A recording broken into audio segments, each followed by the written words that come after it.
some niggas told me some real shit. When YAHANNA said, God ain't 50-50, he revealed. Then Muhammad said, you had these little things, you get to kill shit. I was lost, I thank the Lord, he put that zeal on me later. Don't say that, hold up, fuck that. I thank the Lord, he put that zeal on me later. So I got niggas up on Willow Road, and still on me a fake. It was a nigga up on Barron Roads putting me on cash. Shit, I know a nigga up on State Road that shoot nice like Lil Baby. Could've went crazy, you think you the one with trauma, huh? Nigga, please, I was with them boys in the hood, just like Jordan did. Some shit I ain't gon' never tell. Ones that know it's God in me. Why I get that mercy, Lord? Don't know why you guarded me. God, I know you love me. You saved my life that night on New Year's Eve. So I was out there riding with them demons like a dinner thief. Lord, I'm still trying to change. Please don't bring that darkness yet. It ain't hard to vibe with me, but I am the wrong one to tell. I let some brothers down to this day. It's my biggest regret. But I know the self I took forgiveness is a bigger flex. The only reason I made the call, only reason I confess, so I can ride and watch the world burn, just like Arthur Fleck. I am the rep. Hold on.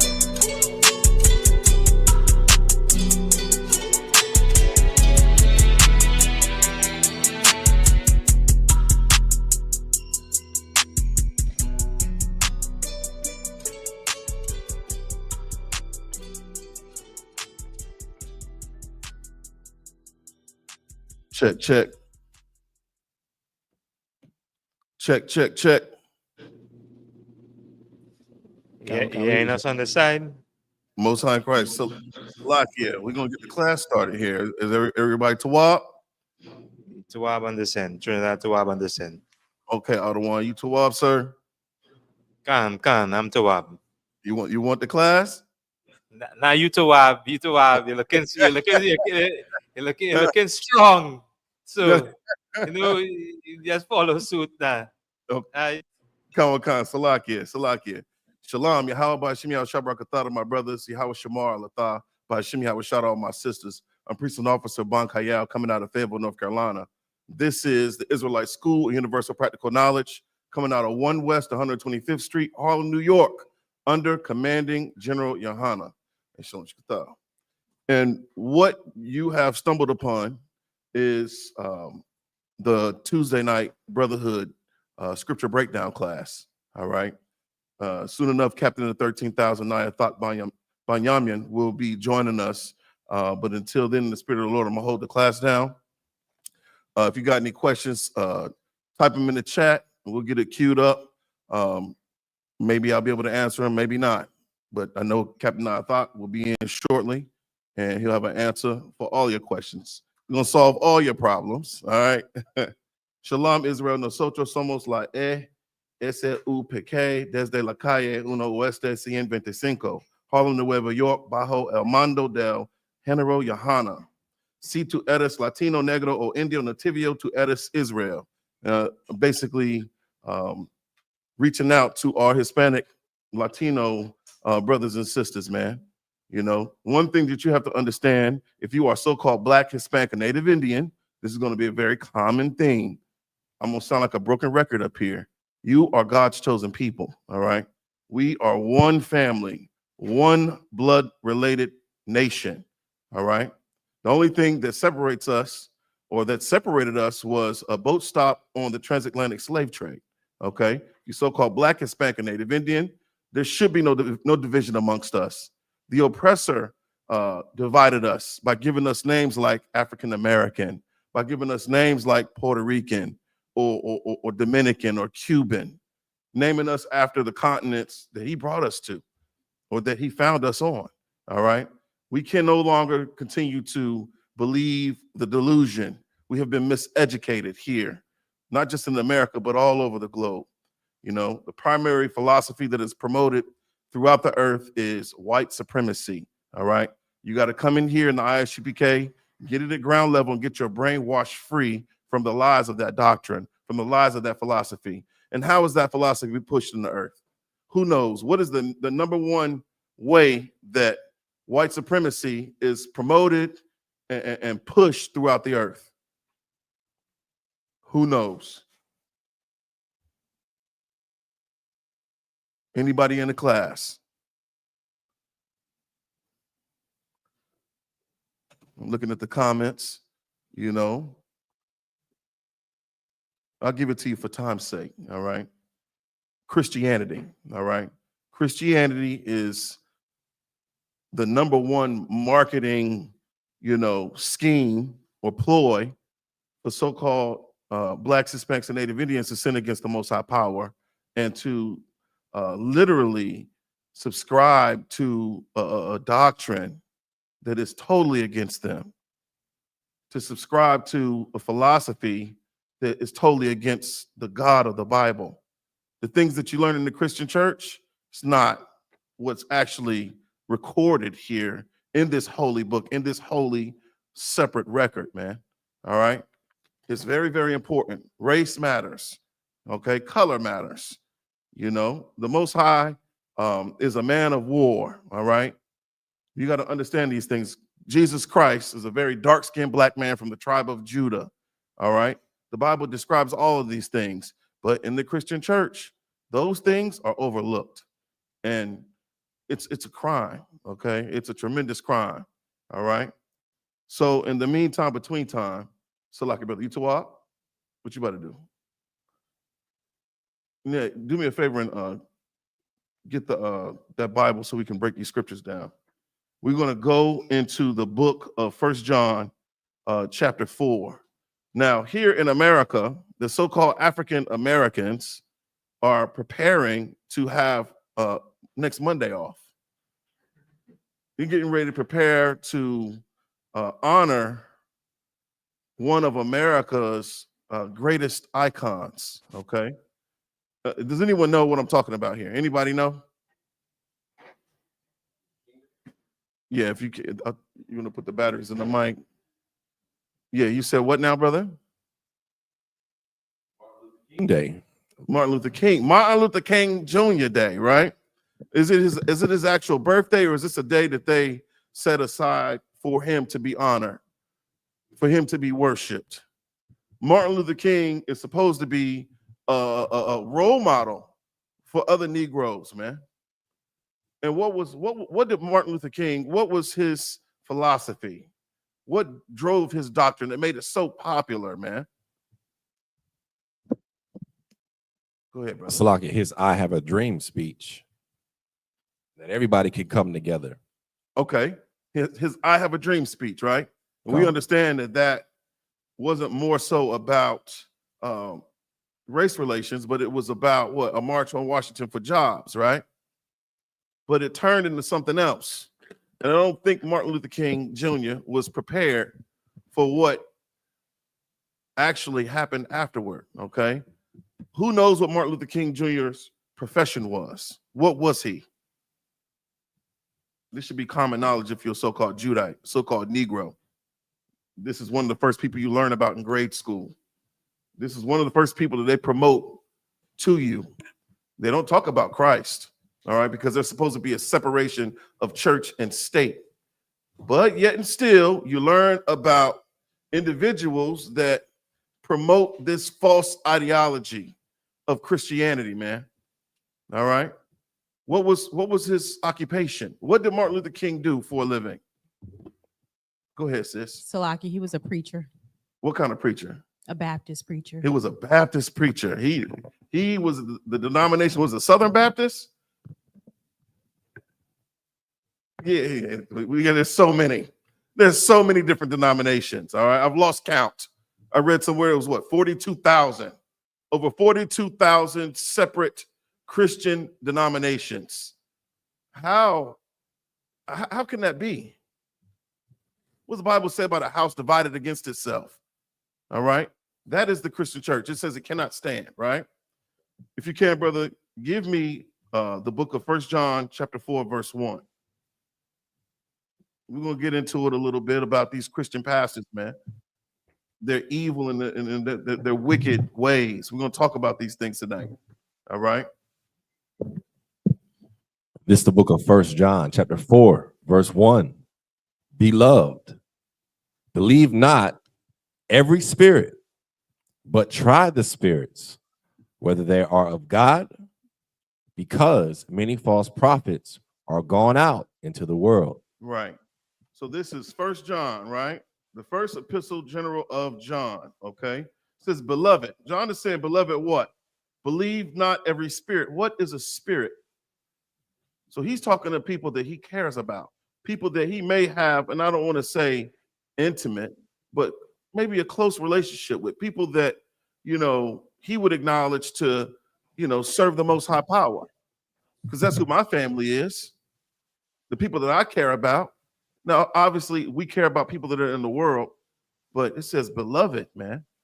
He's identifying a specific recipient to this message of this epistle, of this letter, all right? And always remember that it's so-called Blacks, Hispanics, and Native Indians, in translation, Yasha Allah, the Israelites, okay? That's who these letters are written for, all right? It says, beloved, what? Believe not every spirit. So when you see that word spirit, what comes to mind? I don't want you thinking about Casper, the friendly ghost, all right? When you see spirit, you shouldn't be thinking Ghostbusters, all right? You shouldn't be thinking about Slimer and Egon, okay? When you see spirit, just think of a vibe, okay? In the context of this, you know, a spirit could be an individual, okay? But we're talking about the vibe on what? Yeah. What vibe do we have in the truth? What spirit do we have in the truth? It's a separate spirit. This spirit is not like any other spirit that's in the world, you know, running rampant throughout the earth. Christmas time, we don't get in the Christmas spirit in the I.S.U.P.K. Valentine's Day is coming up. We're not going to be wearing pink and red and buying chocolates and roses and lining up in some restaurant to take some hoard out to eat. We're not going to be doing that because we're not in that spirit. All right. What spirit are we in? What spirit are we in the UPK? Or the truth? What spirit? Sir. Go ahead, brother. Can you hear Durham out there? Can I hear who? Salaki, can you hear Durham? Can I hear Durham? Come on, sir. Come on, I can hear you. I can hear you now. Okay, so in the truth, in the I.S.U.P.K. under command of General YAHANNA.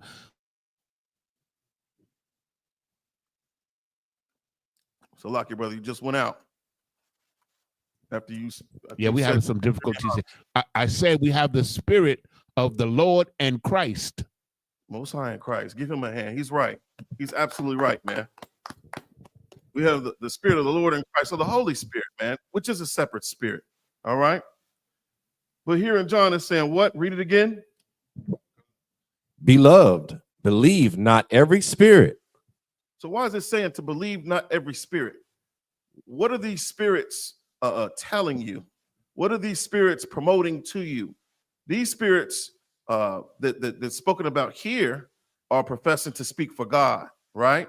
These spirits are trying to influence you, encourage you to sin against the Most High. But you got spirits that are in they have a separate agenda. They have a separate initiative. And they're trying to bring you to Christ. They're trying to bring you to the Most High power. They're trying to bring you back to the laws of God, man. They're trying to bring you back to keeping God's laws, statutes, and commandments through our customs, through our traditions, through our feast days, through our high holy days. Who's teaching you about the Sabbath, man? Truly, and I don't want to hear anything about no 7-day Adventism, man, because that's a lie. That's garbage, all right? Who's teaching you how to truly honor the Sabbath, man? Outside of the I.S.U.P.K., outside of the truth, all right? This is the reason why we say if you're not in the I.S.U.P.K. under command of General YAHANNA, you're not in the truth, all right? There's so much misinformation being pushed throughout the earth by these spirits. And here in John is saying, believe not every spirit, all right? Continue.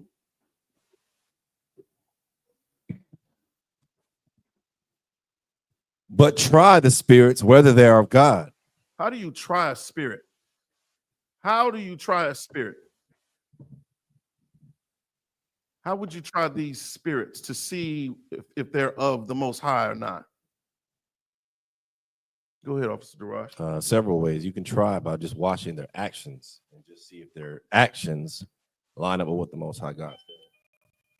Try them by what? Their actions. Okay, you try them by watching their actions. God. Most High in Christ. So one telltale sign that this spirit is not of the Most High. Shalom, Shikatah, sir. You went to class? Okay, Most High in Christ. One telltale sign that this spirit is not of the Most High is just through us what? Observing the spirit, observing the individual. Okay, what are the things that they're doing? What is it that they're doing? How are they moving?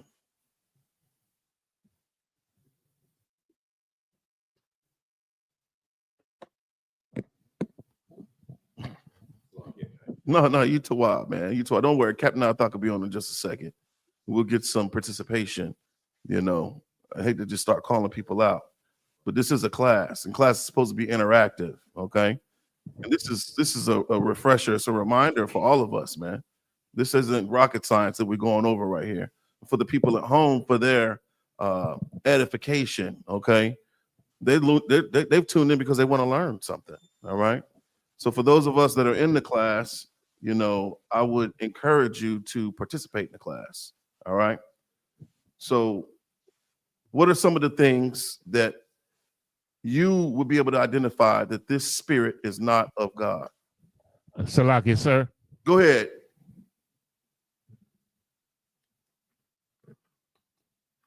Spirit in a man. So Salakia, we missed the first half of what you said, Officer Yanazar. Yeah, we have an issue here. If we see an effeminate spirit in a man, Right. we know that is not of God. That's That's right. just one example.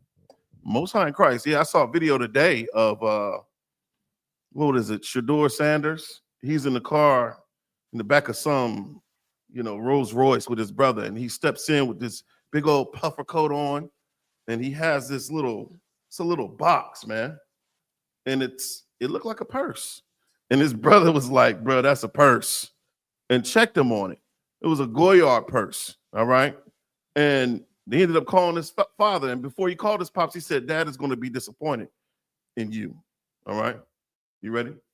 And with that, I'm gonna pass the class over to Precinct Officer 5000 Zion Ya'ala. Clap it up.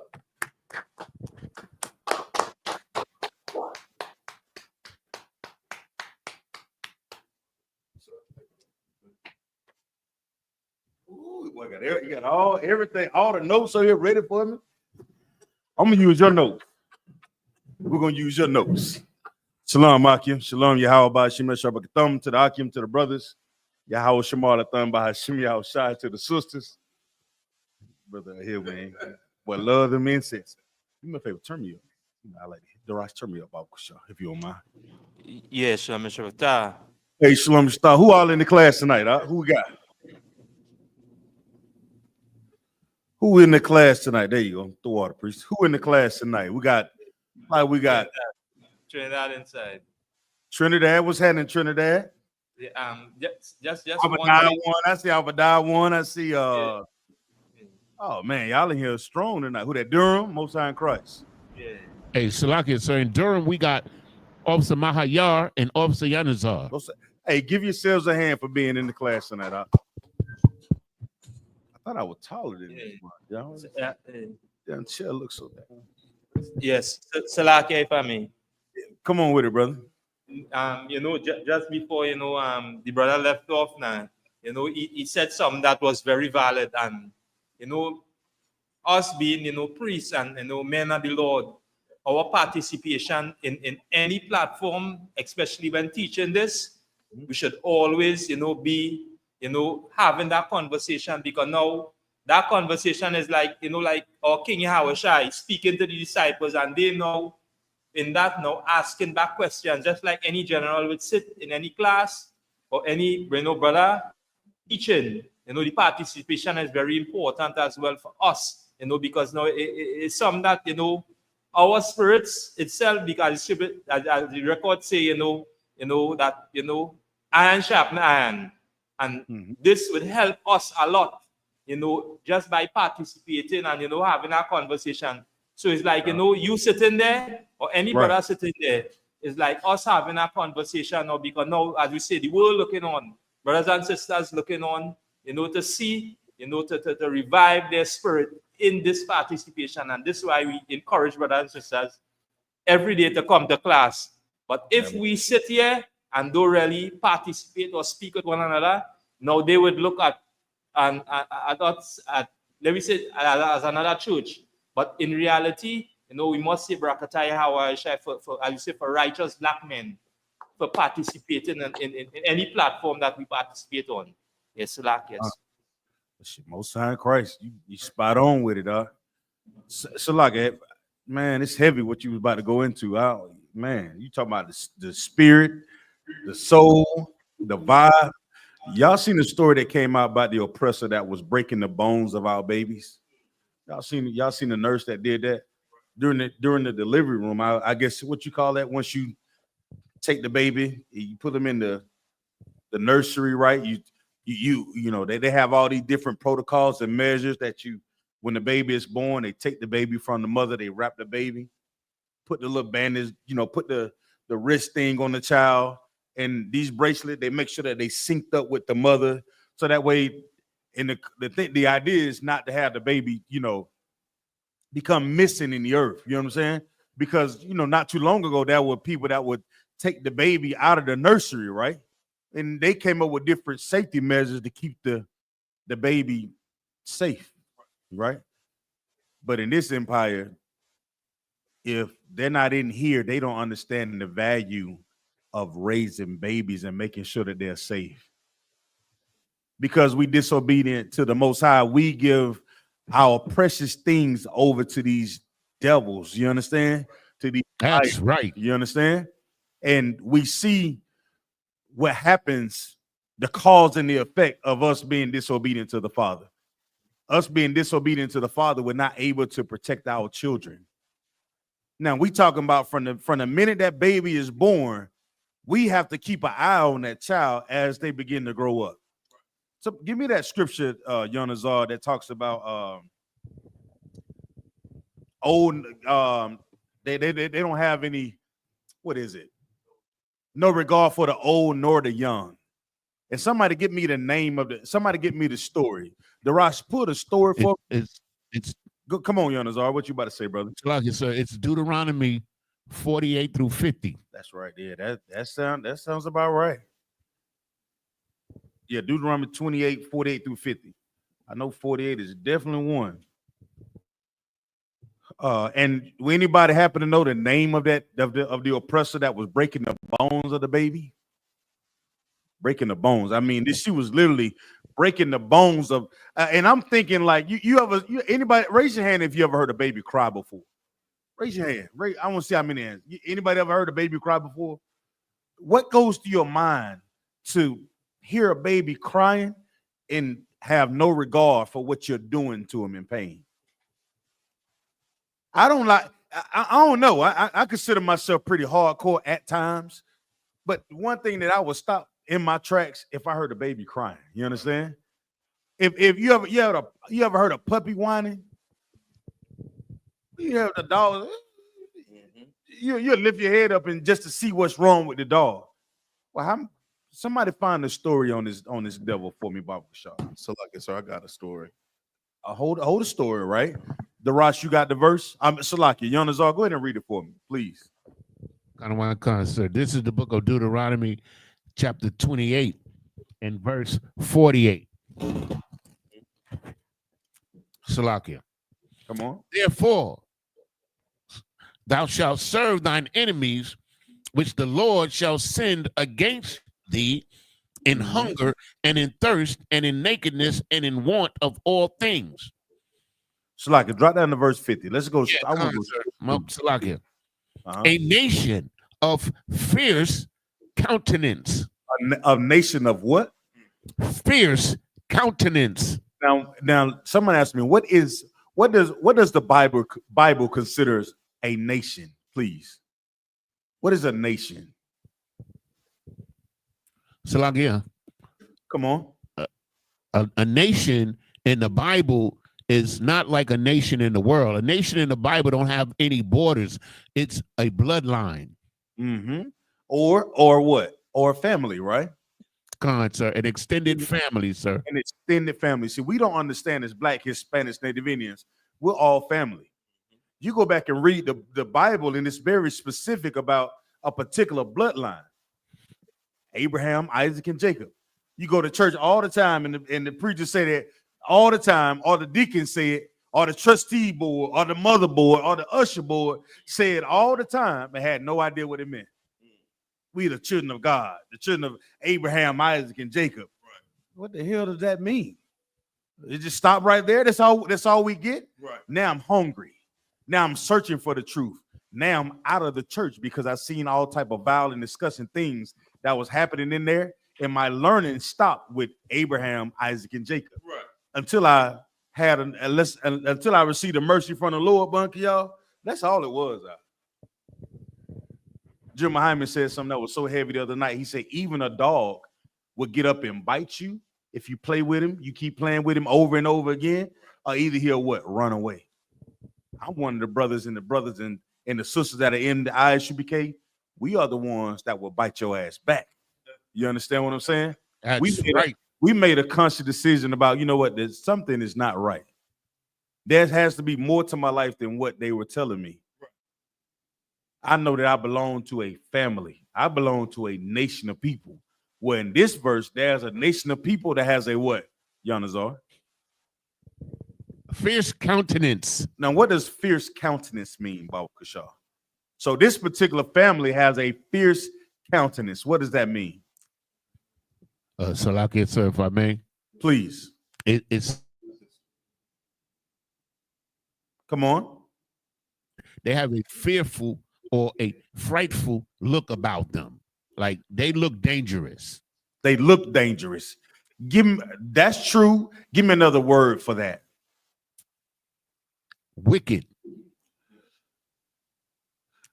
Give me you own it, but give me some more words for a countenance, Baba Kashaw.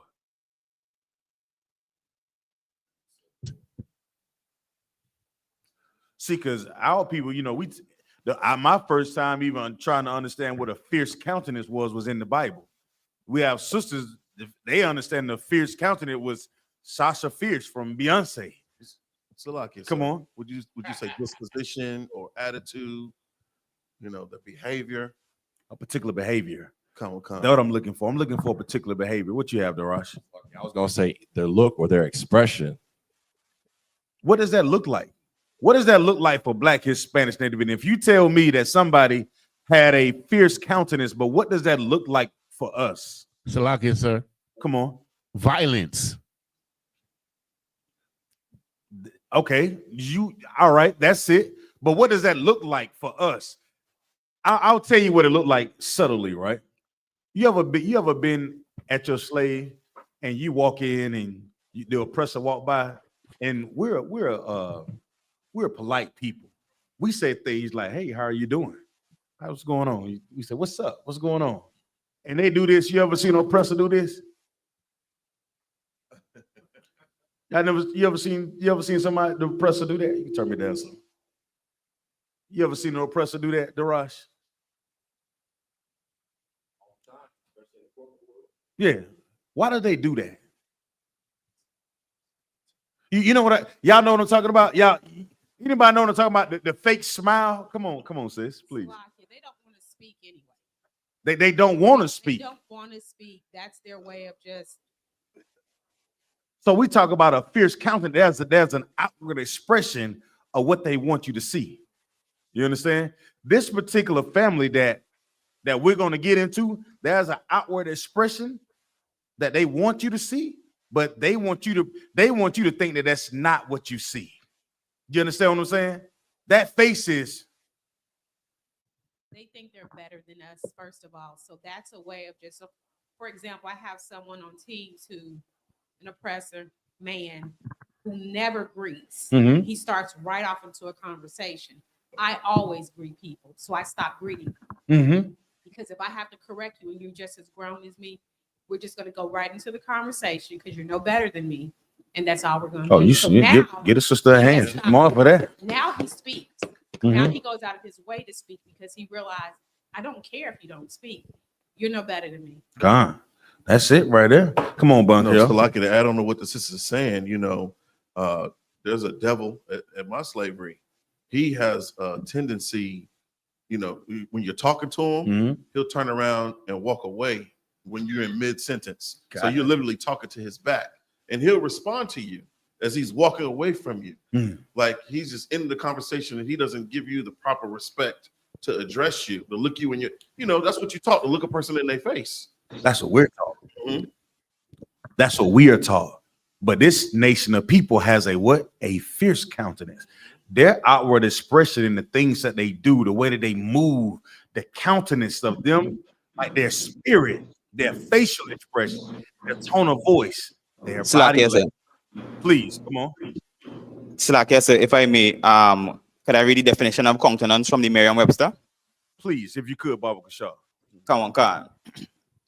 This is countenance in the Merriam-Webster dictionary. It says countenance is a formal word that is most often used to refer to a person's facial expression or to the face generally, especially as an indication of mood, emotion, or character. Hold on, slow that down, brother. Slow it down. Slow that all the way down. To indicate, especially what are their facial expression indicating, Baba Kashaw? What he said, they're indicating what? Come on, Khan. It is the indication of mood, emotion, or character. Oh my goodness. Well, this particular family, their facial expression, their outward expression are going to give you the particular mood that they're in, and all their expressions and everything else. Read on, Yanazar, please.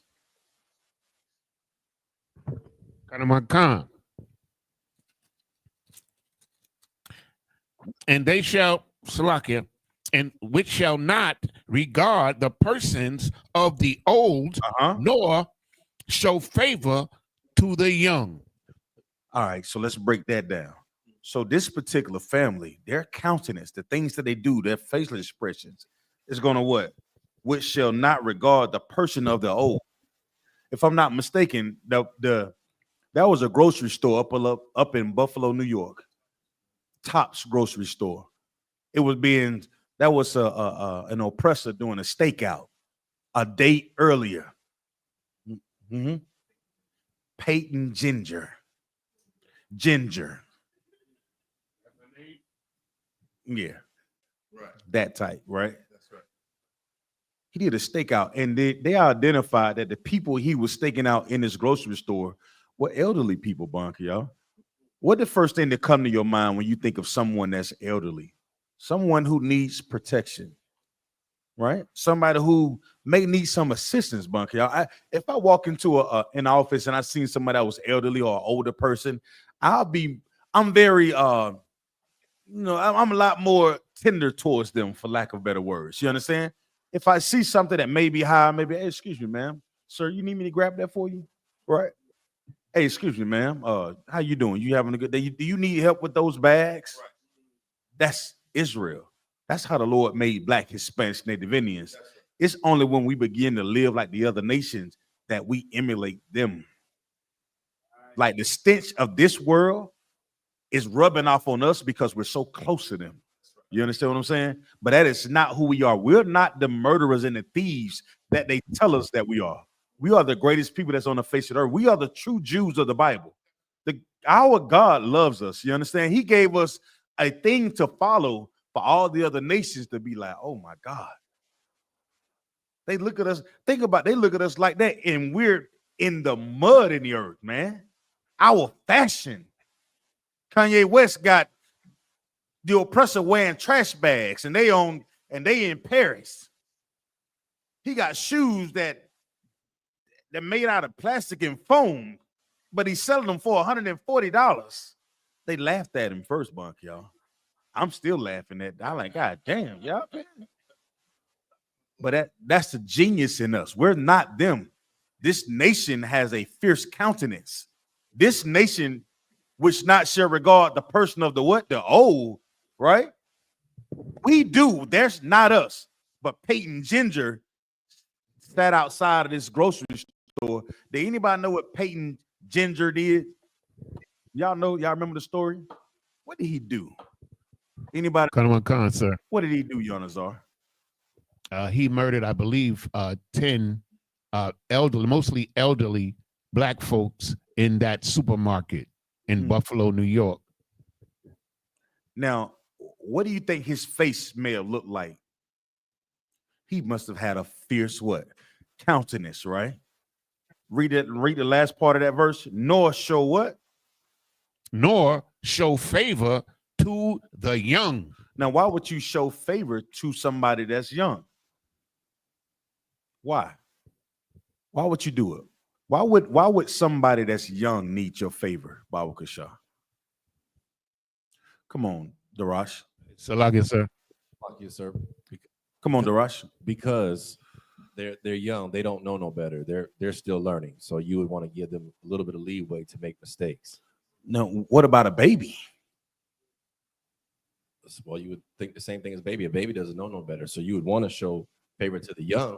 They don't know no better. What else? I want you to dive all the way in this one.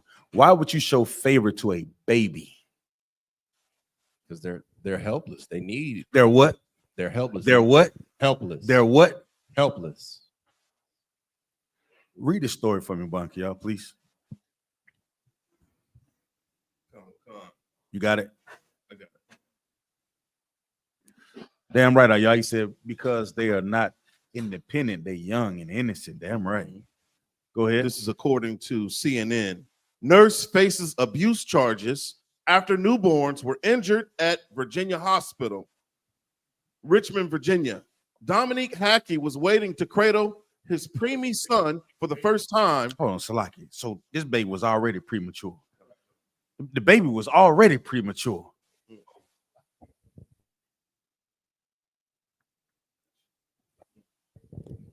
Come on. Dominique Hackey was waiting to cradle his preemie son for the first time when a nurse delivered devastating news. The newborn's left leg was fractured. In an instant, Hackey's world shattered. Sisters, if y'all online, if y'all done given birth, I know this to be true. When that baby comes out of the womb, you are checking your baby out from head to toe. Am I right, sis? You looking at that baby, you just went through the pain of to give birth, but yet instead you're cognitive, you still got enough wherewithal to think about, let me check my baby out. Let me see 10 fingers, 10 toes, right? Everything looks in place.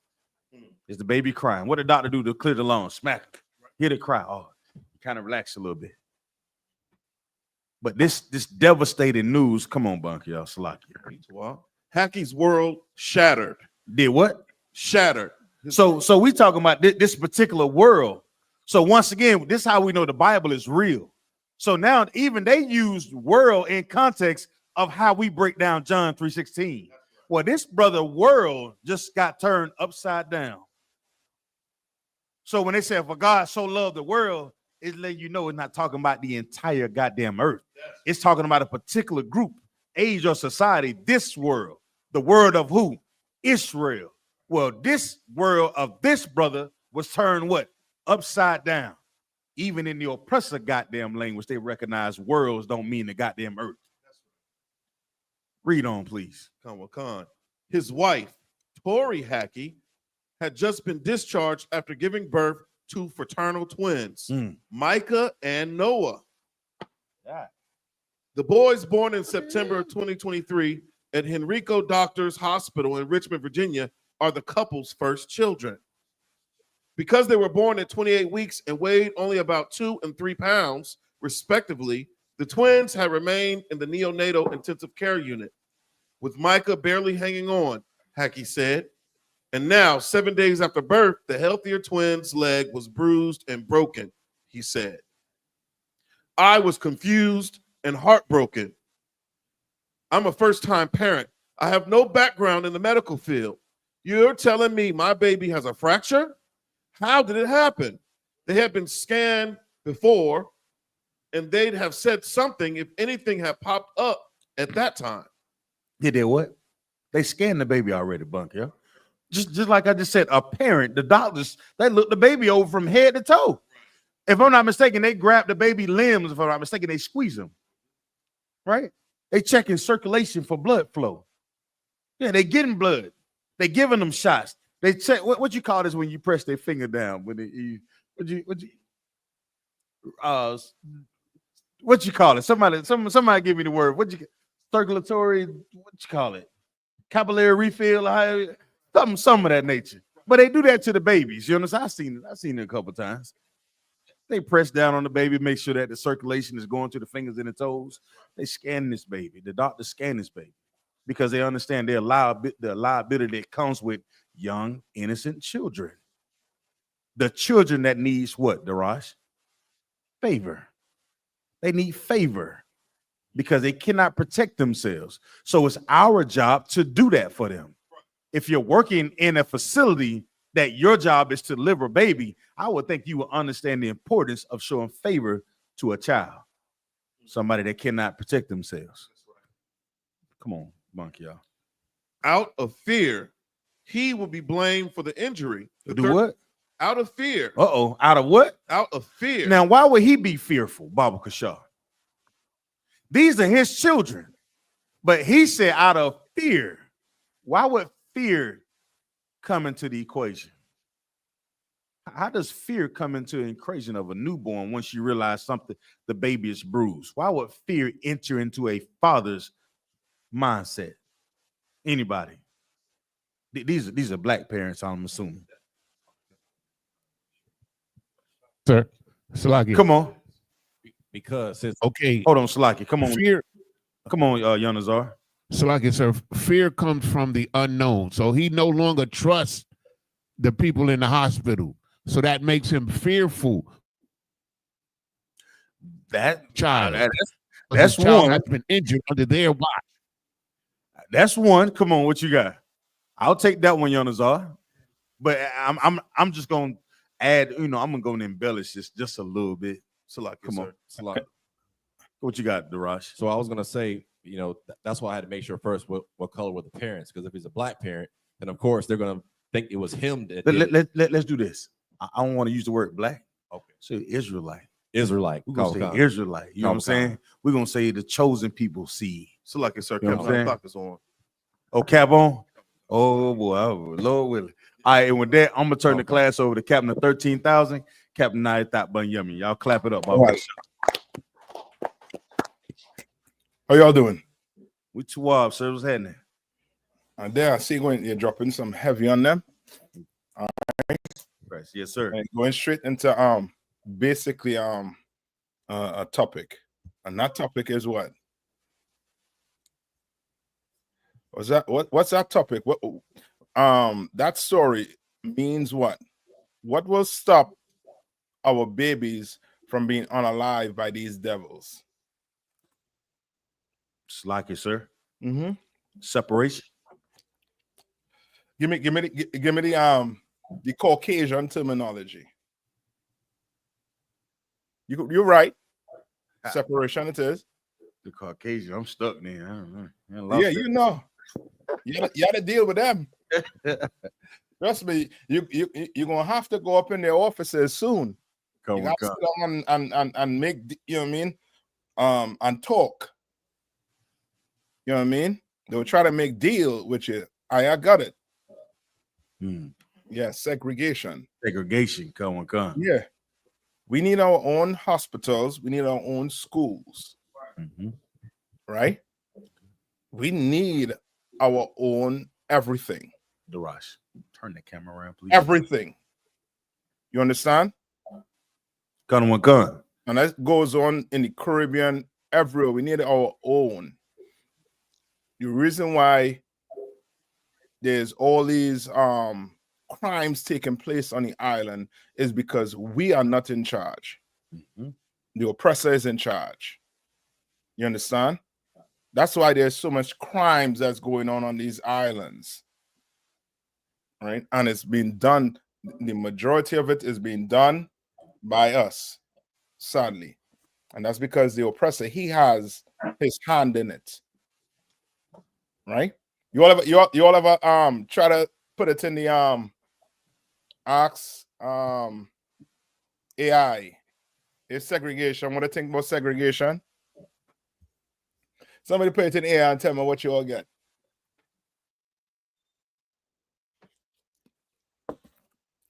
Why they do that? The Rash, give me Amos, I think is 3 and 6. All right. The Rash, you're gonna be my reader. Yes, sir. Khan. Come on.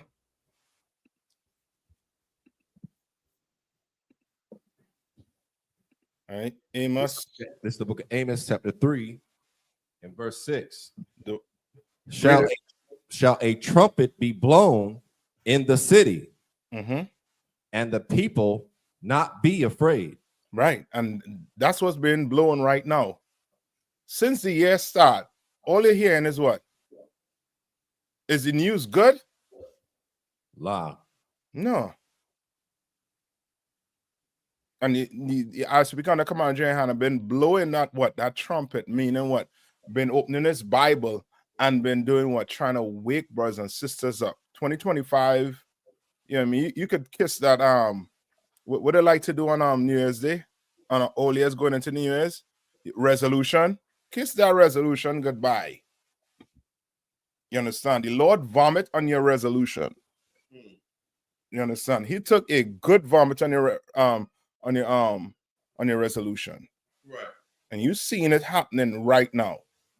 All the news are coming, all the chaos that is transpiring, you know what I mean, on this earth arc. And black people don't have a clue of how to combat these chaos that's happening. One, we don't have a clue how to do what? How to even do what?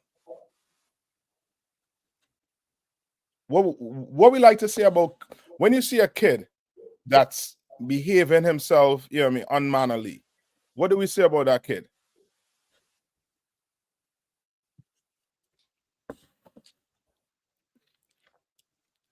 What do you say about the kid? Yes, like yes, sir. Mm-hmm. Yeah, that kid had no discipline. Yes, but there's something else to say about that kid.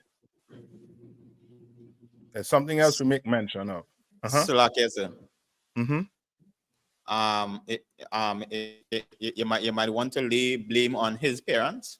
That's it. When you see that kid behaving a certain way in the street, the first thing that come to mind if you are a parent is, where's that child parent? Why is he acting like that? Why is she acting like that?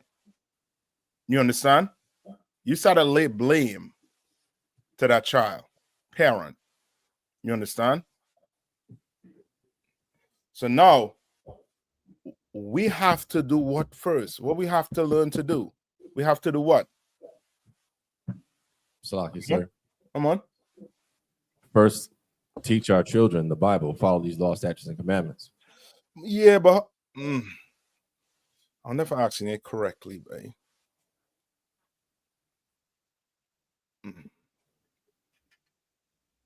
Look at this as like a microcosm. What would we have to do as a nation? We'll have to what? Fix our homes first. We'll have to fix it. We'll have to do what? We'll have to come and open the Bible and start doing what the Lord said to do. The oppressor, to him, what? How does the oppressor see segregation?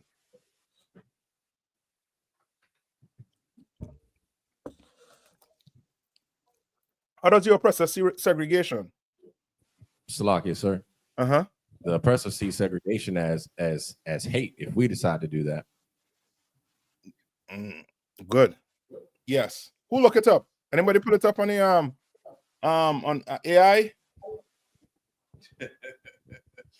Nobody put it up on AI? Can sir. Come on, what is saying in the AI?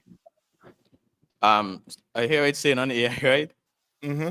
No, I don't think black people should separate from white people. Here's why. Segregation is inherently unjust. What is inherently unjust? It's saying segregation is inherently unjust, Good. right? Yes. It's saying it fosters inequality. Mm-hmm. It fuels prejudice and hatred. Mm-hmm. The goal should be to work towards a more integrated and just society where everyone has equal opportunities regardless of their race. So now, if you had a precept, what you just read, where's a good precept for this?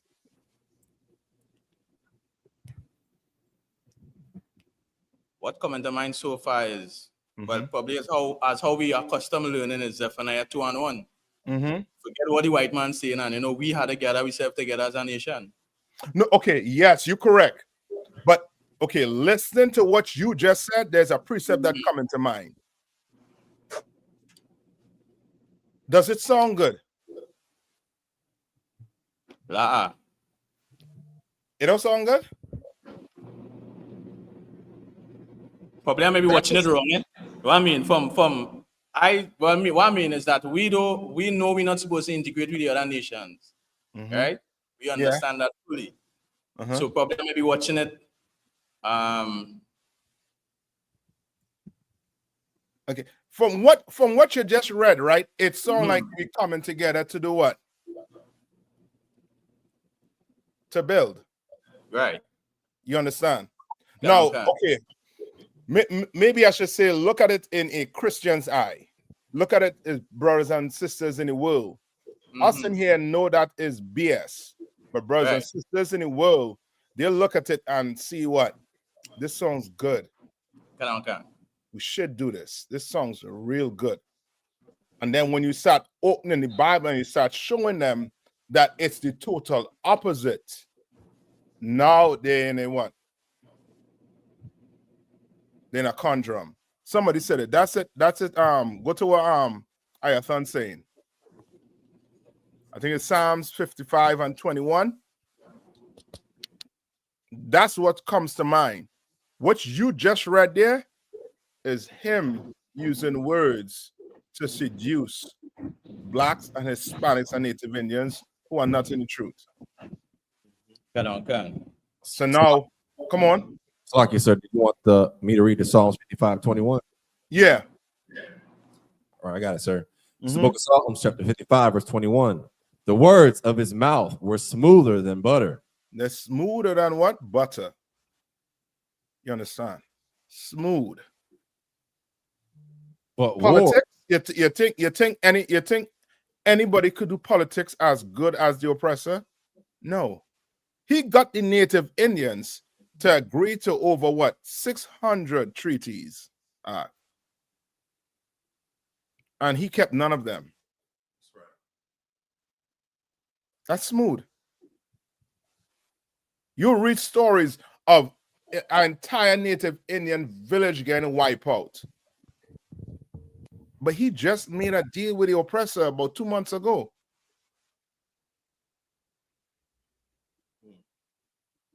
You understand?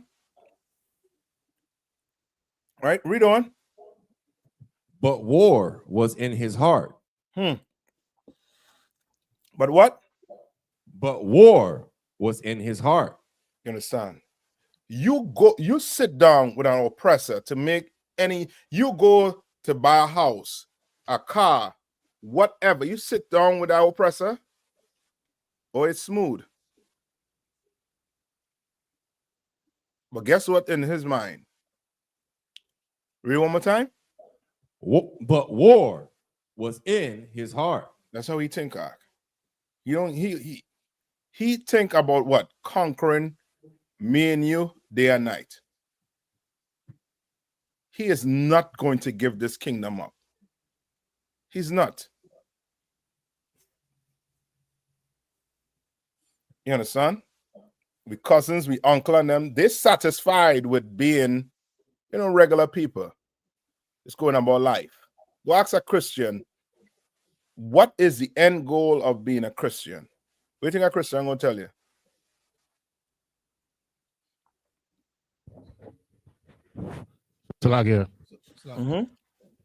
They say they're going to go to heaven and get salvation and go to heaven. Okay. You right with what they're saying, but I'm talking about what's the end game? Okay, me being a Christian, right? You know what I said? Give me when Peter asked Christ, I've done, you know what I mean, I left my family behind. I did this, did that. What's my reward? All right.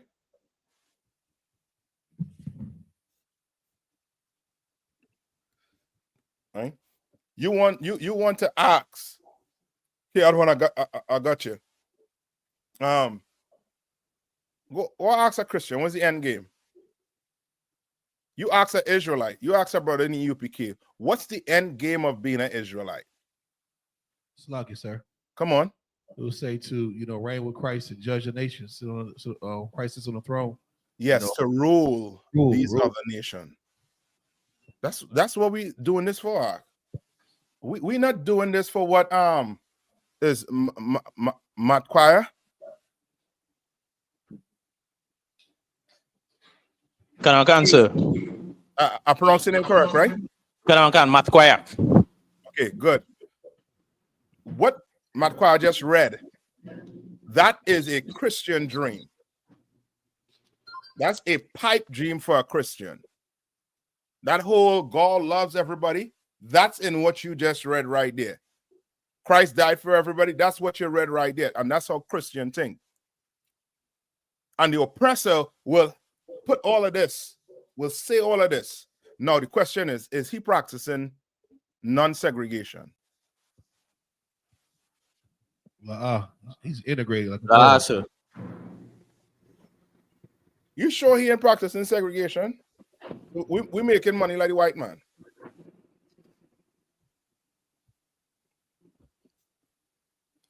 Oh, Slug you, sir.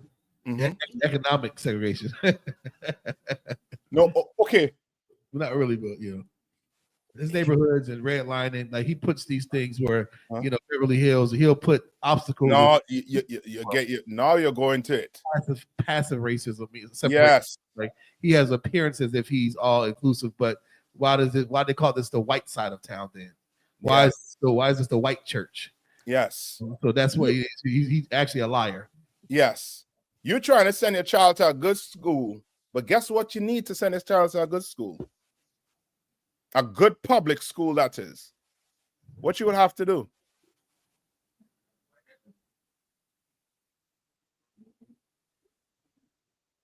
What you have to do?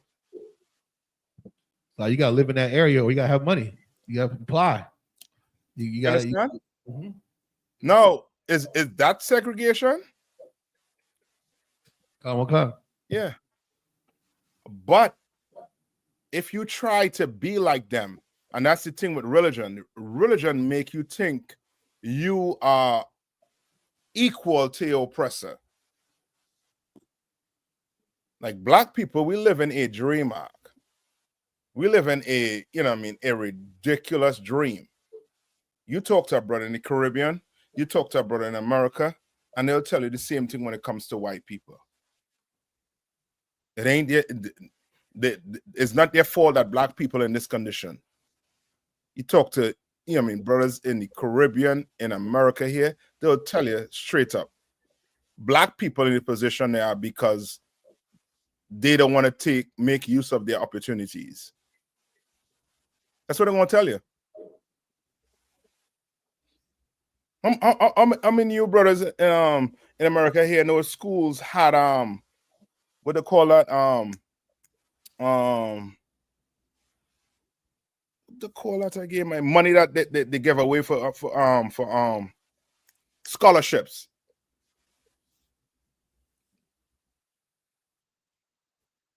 How many of your brothers know that they had money in these colleges? Hello? Yes, sir. They do. No, I'm asking how many of you brothers knew that growing up, like, coming up, that they had money? Love. Didn't know that. You understand? You didn't know that. Brothers in the Caribbean, we knew it. You understand? And we will, and it's a mentality that when you come up, it's like, why these brothers here ain't making, you know what I mean, use of this? Why they ain't doing this? All this money they're giving away. Salakia, sir. Come on. I would say, I think that we know it, but we're taught that it's reserved for the basketball player or the football player or the one that's some type of scholar in some type of program, but not just from day to day. Like you don't learn there's a scholarship for you being African American until you out of high school. Yeah, struggling. You in the assembly line learning about a scholarship. Yeah, and don't forget the big bill that Esau put on here. You don't know, like what, 40,000. So you went to school broke, and you come back out of school more broke. That don't make sense. You understand? Like it's full on. How to put it? Smooth words. They tell you what, go to school and do what? Become a doctor, become a lawyer, become this, that, the other. But when you come out, they're picking their people. Not saying don't go to school. You better go to school and get them degrees. See them little kids, you know what I mean, we have running around, better send them to school and make sure they go get the degree. Go learn a trade. Make sure the best. They go learn a trade, make sure they're the best welder. Make sure it's the best at doing woodwork. Make sure they're the best at doing construction. You understand? We need it. We need these things. You understand? And we're going to have to put what? This Bible in them. We're going to have to put it in them.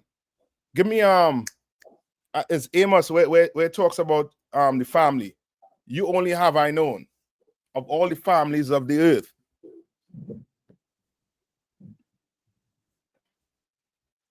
Get that for me. Did you finish with Psalms? The Rash? Salakia, sir, did you want me to finish Psalms 55 and 21? Yeah. Mm-hmm. Khan. But war was in his heart. His words were softer than oil, yet were they drawn swords. Mm-hmm. Right? Hold on. I.S.U.P.K, do you think it's safe for Negroes in America?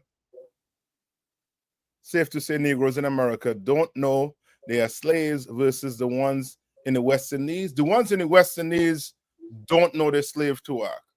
That's the sad thing about it. Like the oppressor, he done did a number on us to the point whereas we don't think we slave and we think we better than Judahites up here. When we come up here to go to school.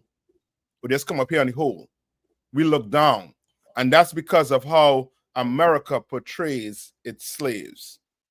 You understand? How the oppressor portrays them on TV. You understand? Just imagine in the Caribbean, and every black movie you seeing black people being the villains. I don't think you all understand the brainwashing that has been taking place. So what is still like that on the island? Salakia, sir. Salakia, sir. You hear me? You hear me, sir? Yeah. Same thing, and you know, just like how you're saying that now, you know, even when you look, even like when we say our brothers, like we say Judahite, you know, would come to the Caribbean. That's why you see they would draw reference that, you know, to deem the place unsafe now. So we going up there with our mentality, and they coming down here with our mentality. So it's like he naturally putting us against one another, just as you say, with them smooth words, you know. Yeah. So yeah. That's exactly what he's doing. He successfully did it with us. That's how he knows how to do it with the Arabs and them other nations. Right. He knows. Come on. I had a friend of mine that was from Panama, and when he came to the States, he thought everybody was like Tupac. He's like all the black people, all the black brothers that he's seen were like Tupac, like with bandanas and twisting up gang signs. He was like, he was like afraid. And I was like, no, everybody ain't in the gang. You know what I'm saying? But Brother, dynamite. I'm telling you, you really have to be, and that's the thing. Like most brothers really grow up, and all they know is the block where they grow up on. You understand? Most brothers, you understand, only know that block that they grew up on, and what they see on TV is a way of them doing what, in their mind, traveling to that place, and that's all they know. And the oppressor knows it. That's why that media is so, is so diabolical when it comes in his hands. In other words, it's evil. He uses it for evil. You understand? Where Abadan one? Is it like that in Jamaica too?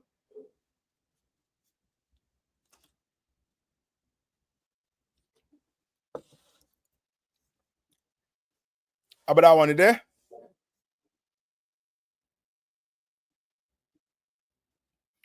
I think you're on mute. Answer. Yeah, is it like that in Jamaica too? How do you all view the Judahites and the Hispanics and them? I mean, before coming in the truth, well, for me personally, it was a bit different. I thought we were all descendants of Africa. My art used to go out on that, in that sense. But since coming in the truth, and people who are not in the truth, many of them believe that the Black Americans is a bit different from us here in the Caribbean. Yeah. I mean, even when they travel abroad, they realize that, they realize that there is some difference. Yeah. Now, who do we gravitate to? You mean from the Caribbean? Yeah. Who do we gravitate to? What people we gravitate to? Mainly our own. Our own, you sure? The Ethiopian, right? And some of them to the I whites. don't check your nationality. Who said that, Zan? And to the whites. Because still, like, if I may, sir, because with the same brother, what's his name? Haile Selassie, right? He was from Panama, and he was like, he felt beneath like brothers that was Ethiopian. If I look back on it, even though he's from Panama, he thought that people of Ethiopian descent was a higher. I don't know if that was a structure. He thought that people of Ethiopian descent was higher than him. You know, so he looked up to Haile Selassie and the Rastafarians, and he thought that his people that wasn't in the Rastas, they was like, I would assume like maybe how people in the Caribbean look at blacks here in the States. Yeah, you understand? Like each nation, right, or each culture gravitate to the Africans. You understand? Benjamin gravitate to the Africans, and guess who gravitate to the Africans too? The Africans. No, The Benjamites do it. The Levites do it, and who? Judahites do it too. Yes. A ton of Judahites done left here and went and give up their citizenship and now living in Africa. True. You understand? It's almost like you separate from Benjamin, but Benjamin trying to mend with the African. Judah trying to mend with the Africans also too. Levi. But when it comes to us, we watching each other with a hawk eye. You understand? No we don't trust each other. We don't do nothing like that for each other.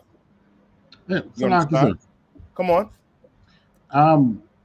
That was taught to us, about us being Africans, I remember in school when I was in primary school. about grade 4, 5, 6. Uh-huh. They used to have the Ethiopian starving. You know, with flies covered up. You know what they used to do to us in school? Friday evenings, they used to have right after lunch, they tell us that it is movie time. So they tell you that they're going to give you show you a free movie or something like that.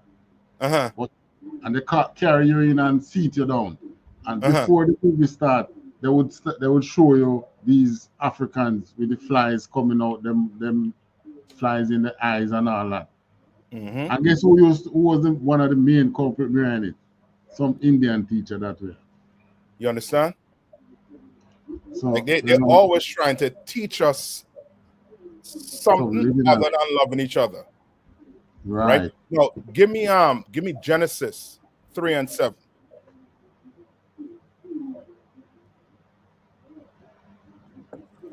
That's the book of Genesis, chapter 3, verse 7. Uh-huh. And the eyes of them both were open. Uh-huh. And they knew that they were naked. Right. So now this is what? This is Adam and Eve. Right? This is after Eve what?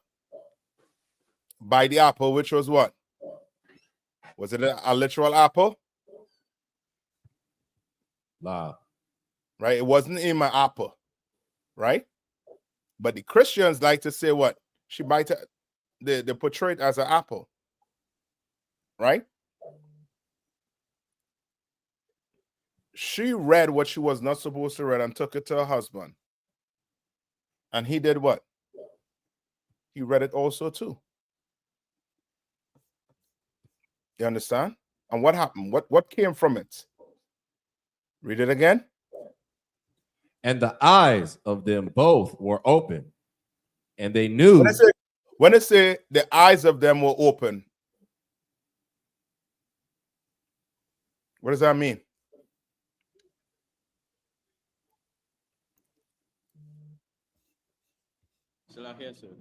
Come on. Was it that they learned something new? You owned it. You owned it. Okay, now when you read this, right, what should you be thinking about?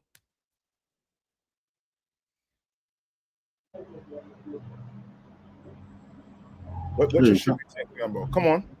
Yeah, Salaki, sir.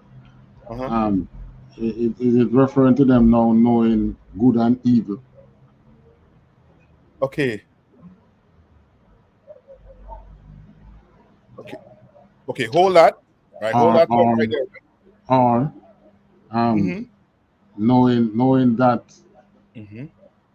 well, I don't know which other way I could put it, but I have to put it in this way. Knowing they now know that they were Israelites. And now know that, you know, they are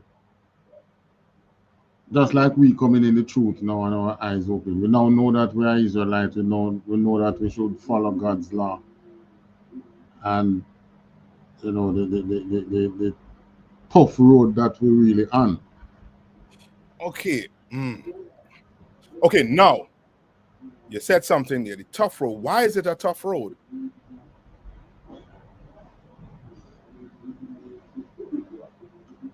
The flaming sword.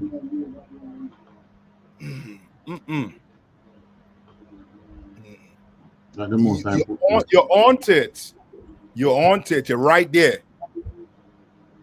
The Rash, read it one more time. And the eyes of them both were open, and they knew that they were naked. So they knew that they were what? Knew that they were naked. Right. That naked is what? Was it literal? La, sir. Right. But the Christian church like to paint what? Some Adam and Eve being what? Naked in the garden and hiding behind some what? Some leaves, sir. Some trees. Yes. Right. What? Okay. Not having a culture. Okay. When you say not having a culture, what do you mean?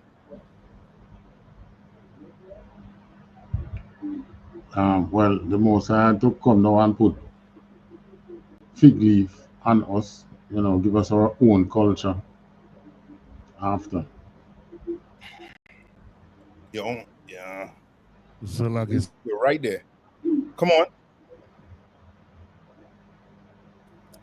now they're exposed, and now they know that they have disobeyed God and that there's consequences.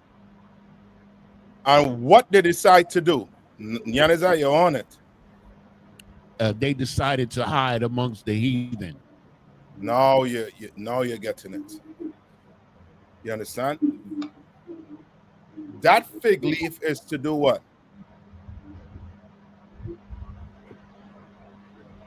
Nyaniza just said it. To hide amongst the other nations, sir. Yes. We run into Christianity because we want to hide from God. You ever tell black people about what black people like to say about the Bible? It's to what? The Old Testament is to what? It's too hard. It's to what? Hard. Yes. It's too bloody. There's too much blood in the Old Testament. Right? Because we've been taught in church that God is what? All what? Love, sir. Love. And somebody who's all love to a person in the Christian church, they don't want.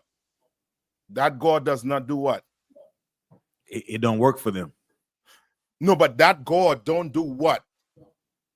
The God in the Christian church does not do what? It's like the God in the Christian church don't kill. That's it. That's how Christians think. The God don't kill, don't unalive.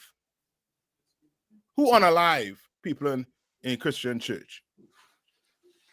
Who does say unalive people? Huh? The devil unalive, sir. Yeah. Yes. Because that's the only person you can get blamed to, because what? If you're saying God is all love, right? Then when your son leave and go, or your uncle leave and gets in an accident, who you gonna blame? God? He's all love. Mm-hmm. It contradicts your whole doctrine. God is all love. You're gonna have to say what? The devil. Come on, God. And now you say the devil, then when my grandmother died in her sleep, it's God. So when people die peacefully, it's God. When people die in accident, it's the devil. You see how nonsensical that sounds? You understand? That sounds nonsensical. So now, guess what? The oppressor, he gets no what? He gets no blame, sir. He gets no blame. So it's either God or Satan. Mm-hmm. Your oppressor is perfect. You understand? Now read that part over one more time. The Rash. And they sewed fig leaves together and made themselves aprons. And made themselves what? Sewed fig leaves together and made themselves aprons. And now to the Christians, before this happened, Adam and Eve was doing what?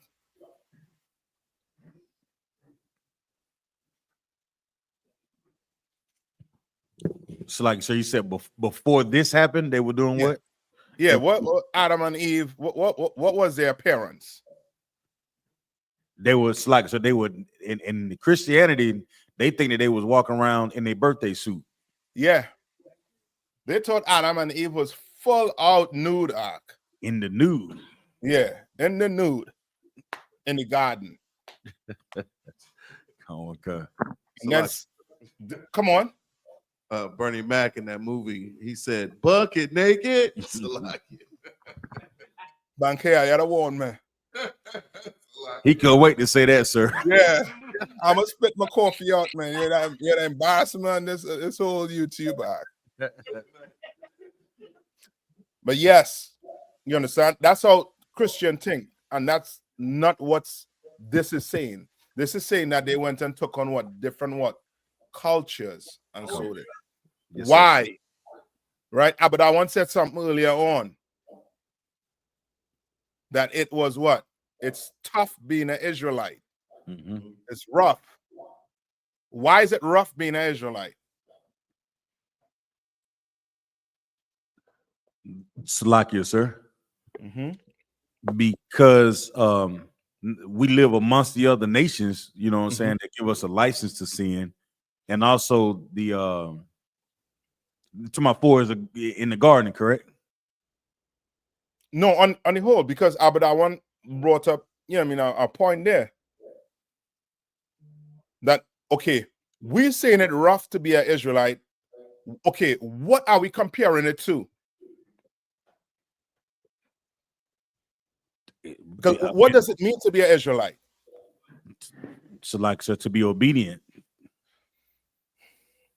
Yes, but it's your what? This should be a what? Your kids growing up, right? Just think this. Your kids growing up. Have they ever eat pork? La, sir. They ever celebrate Christmas? La, sir. Is it hard for them? La, sir. You're sure? Don't come. Now, why is it hard for them? What you're comparing it to? Oh, shit, like, sir, a life of freedom, doing what you want to do, serving the oppressor, being in another culture, following another culture. That's it. You're comparing it to another culture. When this is your culture, ain't nothing rough with being a black, unless you're comparing it to what? How you're being treated by another culture. You understand? Like, being an Israelite to you should just be what? I'm going to do whatever the Lord say to do. But now it becomes tough because now you had to compare it to these other nations. They're comparing yourself to these other nations. You understand? So guess what Adam and Eve decide to do? They decide to go what? Be Christian. They decide to go take on Islam. Because why? What does you remember the question I was asked, you all? What does Christianity stop you from doing?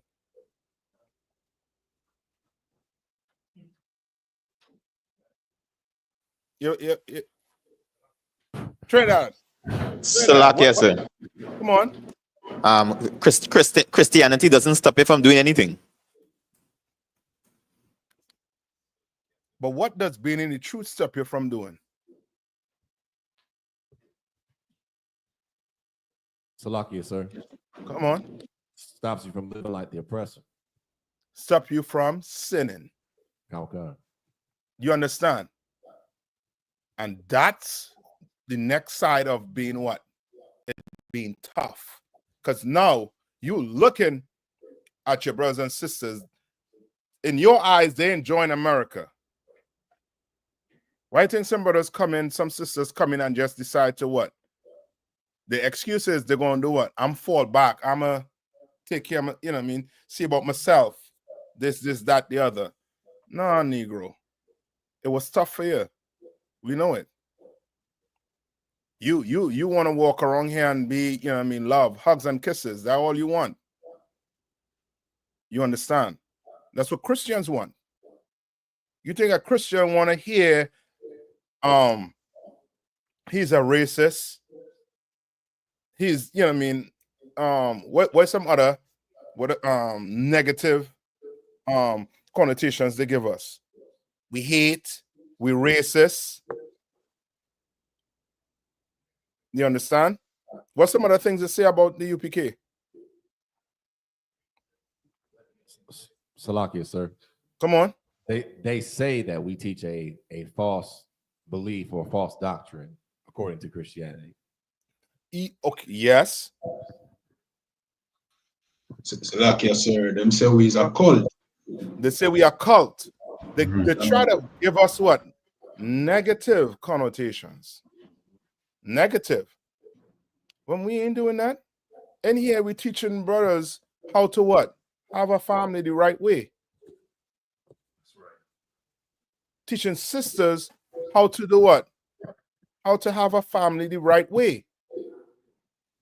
We're not putting sisters, bringing sisters and embarrassing them in front of the whole congregation and telling them why you went and have sex before marriage.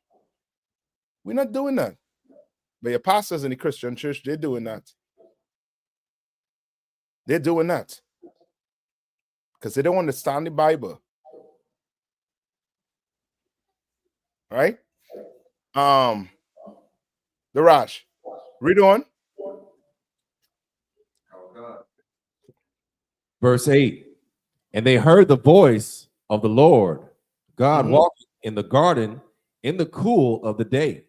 And Adam. So now they're doing what? Now they're hiding. Do black people, they hear any voice of the Lord?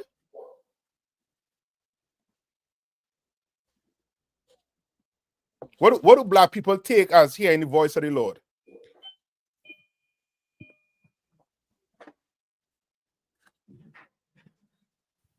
Sluggy, sir. Black people, the voice of the Lord is whatever they say in their brain, in their head. That's the voice of the Lord. So if they hear a voice that says, you know, go to Starbucks, that's the Lord told them to go to Starbucks. Right? But you know the voice of the Lord to be what?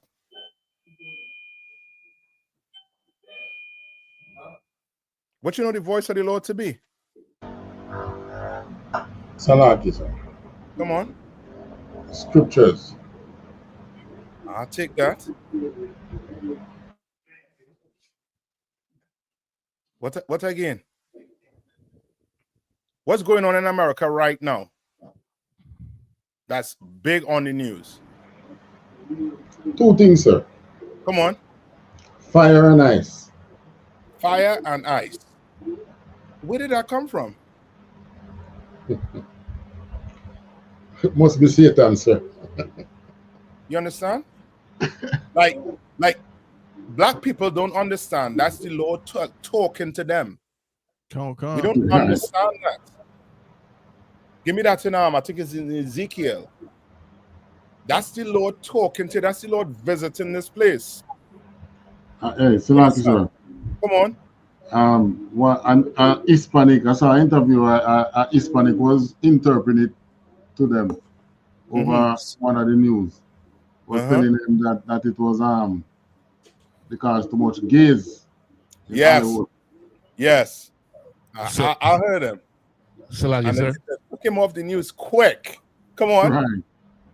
I got Isaiah 29 and verse 6. Come on. Thou shalt be visited of the Lord of hosts with thunder, with earthquake, and great noise, and with storm and tempest, and the flame of devouring fire. You understand? That's the Lord.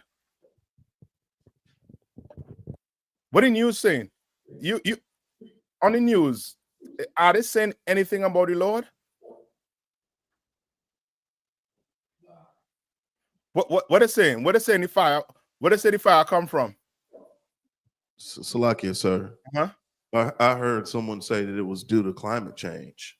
Climate change. And what's the other big thing they like to see? Mother Nature, sir. That's it. Mother Nature. The land dry. Ain't no rainfall. Well, Mother Nature, this, that. The climate, this, that. We need climate change. We need to put in some rules. The same rules they make for the climate. They don't keep no rules.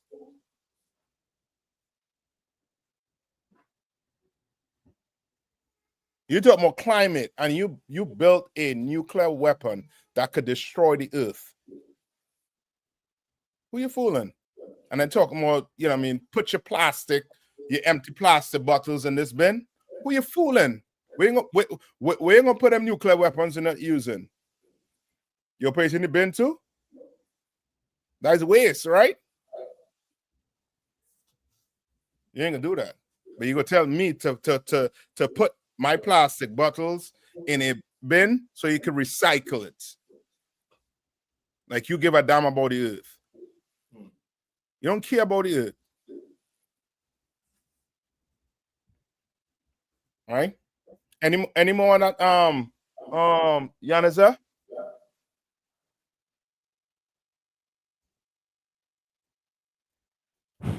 Sir, that's it. Okay, good. Give me go to Isaiah 3:1. My bedrock. And then who man in the computer?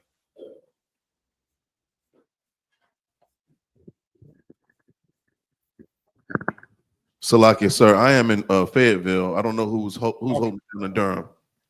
Okay, no sweat. Banker, I put some in the private chat there now. Con, sir. All right. Who get Amos for me? 3-1. Deras, stick with me. Con. Come on. This is the book of Amos, chapter 3, and verse 1. Mm-hmm. Hear this word that the Lord hath spoken against you, O children of Israel. O children of who? O children of Israel. And this to us is milk. This to us is milk. But to brothers and sisters in the world, this is a lot to take in. The Lord is speaking to a specific people. Read on. Against the whole family which I brought up from the land of Egypt, saying, Right? And he didn't bring up no other nation except the Israelite from the land of Egypt. No other nation. Which means what? What the Christian church is saying, it contradicts what the Bible is actually saying. So who should I listen to? The Christian church, or should I listen to the Bible, the word of the Lord? Right? Read on. Verse 2. You only have I known of all the families of the earth. Therefore, I will punish you for all your iniquities. He will punish who? I will punish you for all your iniquities. Right? Now it's understood why the oppressor, who is doing all manner of cocaine on the planet, could run a Fortune 500 company with dust on his nose or her nose. You do it, we do it, we're gonna be bugging out. We'll be locked up. You know what I mean? It's going to mess our lives up. Why? Because the Lord does not want us acting or behaving that way. That's right. You understand? And when Christ returns, the whole earth is going to be acting like how we act. You understand? Right now, we are Christians because what? Our oppressors are what? Christians. Some of us try to rebel and go become what? Some of us rebel and go and become what?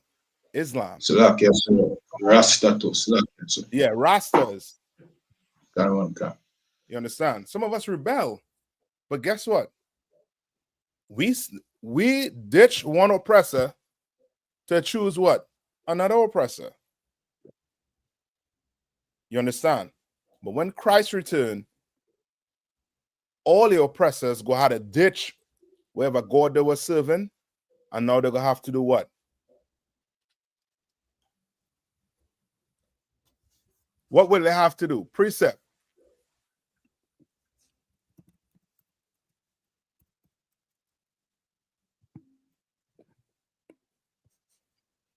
What will they have to do?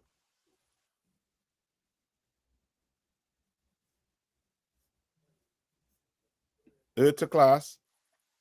What will every nation have to do when Christ returns? Okay, sir. They're going to have to come under our rule and follow the law, statutes, and commandments of Israel. Precept. So lucky, sir. Come on. I mean, you just asked for the precept. Are you talking about every they got to bow their knee? Yeah. Precept. What the Rash was saying was correct on the precept. Because guess what? We bowed our knees out. Give me that in Isaiah where it say Isaiah 66, where it say we lay down, where they walk over our bodies. So like, sir. Uh-huh. You talking about Zechariah 14:16? Read it for me, let me hear it. Book of Zechariah, chapter 14, verse 16. And it shall come to pass that everyone that is left of all the nations which came against Jerusalem shall even go up from year to year to worship the King, the Lord of hosts, and to keep the feast of us, like it said, the Feast of Tabernacles. I got Isaiah 51 and 23. Yeah, that's it. Come on. Book of Isaiah, chapter 51, verse 23. But I will put it into the hand of them that afflict thee. That what? That afflict thee. That afflict thee. That's what they're doing right now to blacks, Hispanics, and First Nation people. They are afflicting us. We don't have a chance to even sit down and try to think of ways to do what? To serve the Lord. Your family members thinking about what? How they're going to put food in the belly? How they're going to put food in the children's belly? Read on. O come, which have said to thy soul, bow down, that we may go over. Which said to you what? Which have said to thy soul, bow down, that we may go over. That's what they're doing. They ain't showing that, brothers and sisters, if you want to be part of this kingdom, you have to what? Bow down. You have to bow down. That's why all the movies that you see about black people, that movie are coming up, that well is already out with them sisters. Brother, I cannot sit down and watch that trash. Anybody sit down and watch it? No offense. Come on, no. Sir, I didn't watch that garbage either, sir. I watched any sister sat down and watch the movie. Like you said, I watched some of it. Oh, you said from the sisters. But I know one of the sisters in that movie was one of my soldiers in Korea. She actually got a gig role in Atlanta, and one of the extras. She was talking about it a year before it came out, and I was just like, whatever. But I mean, I was happy for her to get that role, but it's kind of like they really juiced that. Yeah. So like I said, come on. Yeah, I watched it and I started hating it as soon as they showed the part where the black woman was in love with the Jew. You understand? Yeah. But besides all of that, come on. The so-called Jew. Yes. I know what you're talking about. Trust you understand. I understand what you're saying. Right? Now, all these movies, it's a way for us to do what?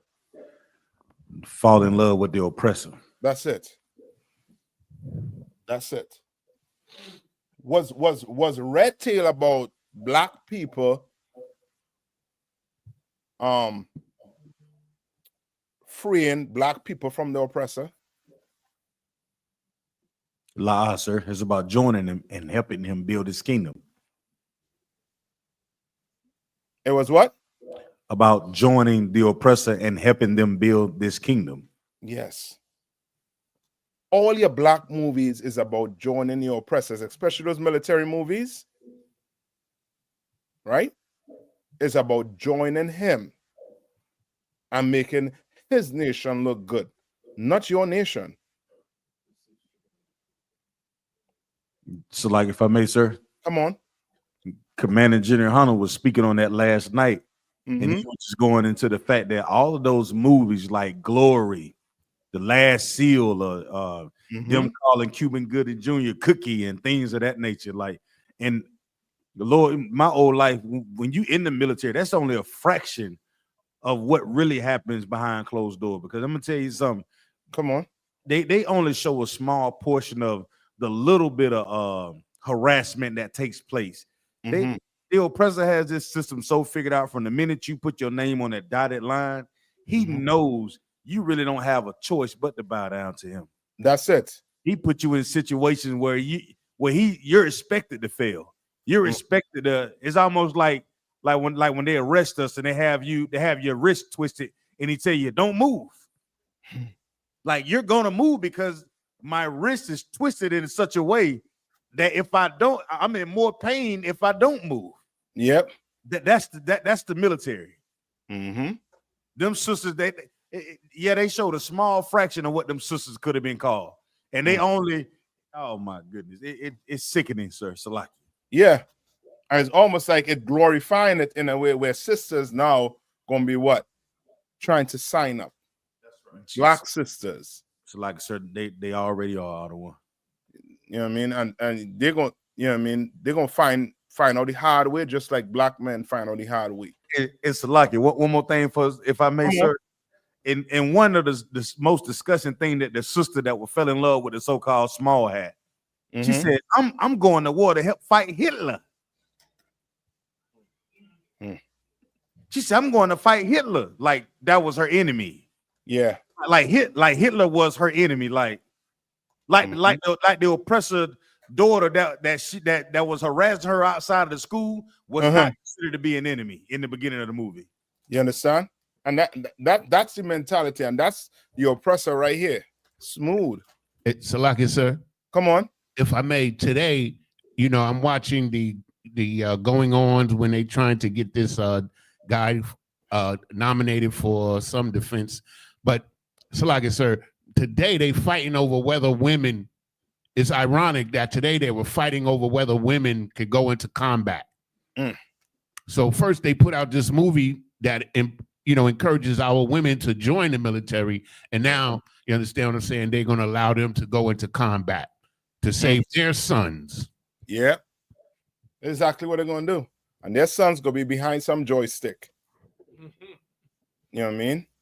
While you performing Operation Shield. What for me? Salaki, sir. Come on.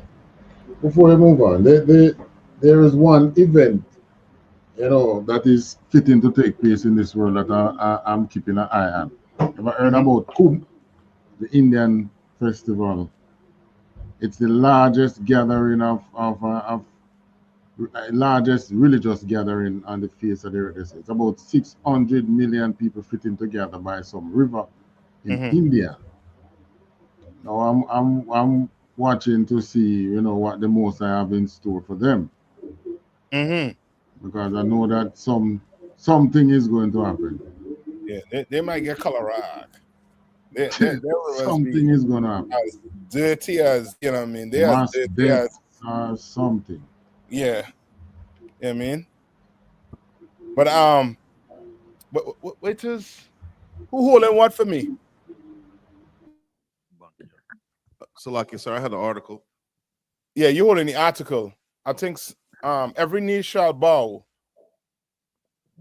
Oh, Slucky, so I was reading. I was finishing up Isaiah 51:23. Finish that up for me, right? Oh, and that festival. What do we call that in what we call that in Trinidad? Pagua.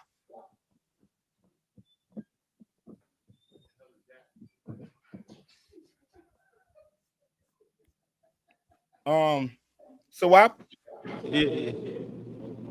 Yeah. That's what I call. That's what he describing is Pagua. Silaki, so can I repeat where he was saying? He's saying that they have some festival that they're going down by some river where them gonna be. Yeah, they call it Kum. Yeah, okay. I think it's Pagua they call it in Trinidad, but it's the same track. Same thing. Can. Come on. Well, Isaiah 51:23. But I will put it into the hand of them that afflict thee, which have said to thy soul, bow down that we may go over, and thou hast laid thy body as the ground. All right. And the Lord is going to turn that around. They're going to have to bow down when Christ returns. They're going to have to make sure that they do what Christ said. They're going to do it. Remember, the city gates are going to be open what? Them 12 gates going to be open when? How long? Salakia said day and night. Day and night. Day and night is a reason why them gates open day and night. It's a reason. They have a lot of paying back to do. A lot. They have robbed and steal and done all manner of evil to God's chosen people. You understand? When Christ returns, they will have a lifetime of, payment. They will be in debt forever. And what did I say? What is it? What they like to use in them contracts? What it is? Perpetuity. And if I pronounce it correct, Table One, don't laugh at me. But perpetuity. Right? Perpetuity. You said it right, sir. Most High in Christ. And that's what it's gonna be. Right? We coming up on the time. Bankel. Kind of what kind? Mm-hmm. So yeah. Okay. So like if I may, sir. Mm-hmm. Better off during segregation. Black North Carolina teens called cockroaches in school newspaper faced more racist attacks from adults after local broadcast aired their experience, lawsuit says. You understand? Now, remember what Matt Pryor read earlier on about segregation. Segregation was bad. Right? It was bad. That's what AI is saying. I know who behind AI. Who you think behind AI?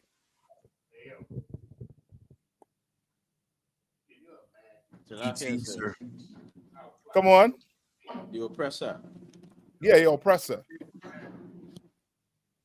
So he is programming this machine to behave just like who? Him. But when in reality,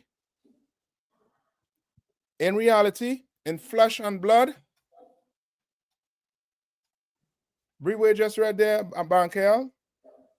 Common Con says better off during segregation.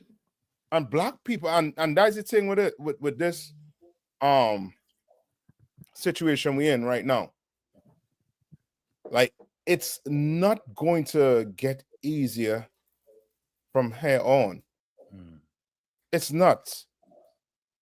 It's going to get real bad. Because the truth coming out more and more. So the more the truth come out, the more your oppressor get what? What your oppressor going to have to be? Come on. Exposed, sir. Yes, he's going to be exposed, but what is he going to have to do? Salakia, sir. He's going to be more extreme with how he approaches us. Precept. They have had a perpetual hatred. I'll take that. But remember, when you think about America, right? What's the first civilization you think about? Salakia, sir. When it comes to life in America, come on. Salakia, sir. Egypt. Egypt. Right? What happened in Egypt? They made us when we tried to wake up and get free and all that, they just added more pressure, they added more vigor. They made us work harder. Pull that. Come let us deal wisely with them. Yeah, pull it. That's right. So now you think okay, these were black. Okay, we don't have time to sit down and think about things like this, right? When you are dependent on someone, right? Who is in control? It's like, sir, the person you dependent on. Yeah. All the Caribbean countries are dependent on who?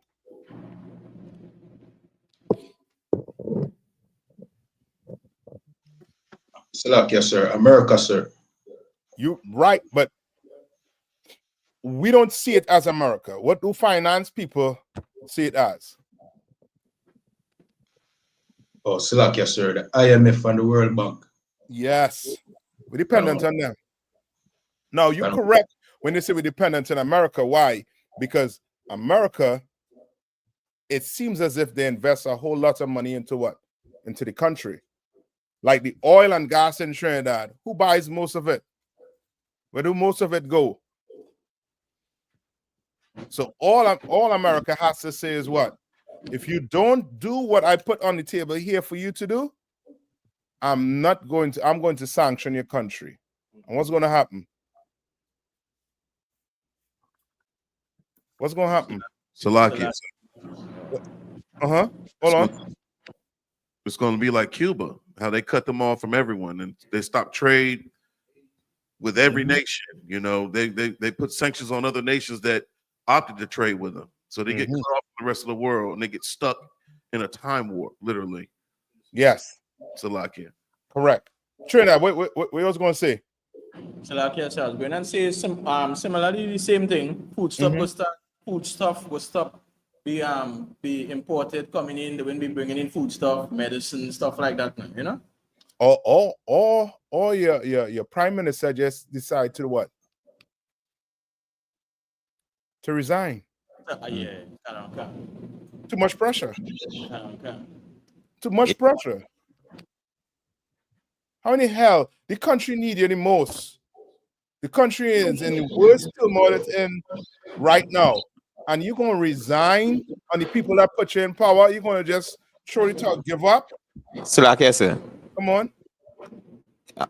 Yeah, just on what we was saying, just to add to what you're saying, if I may, sir. Come on. You can really see that the recent stepping down at the prime minister, you can see that he was under some, and you can see it was political pressure. That wasn't his own choice. Yes. Where is the political pressure coming from? This politics. Where's this whole democratic? This is all this politics coming from? So like yes, sir, from your person from America. Yes, and England. Yes, that's it.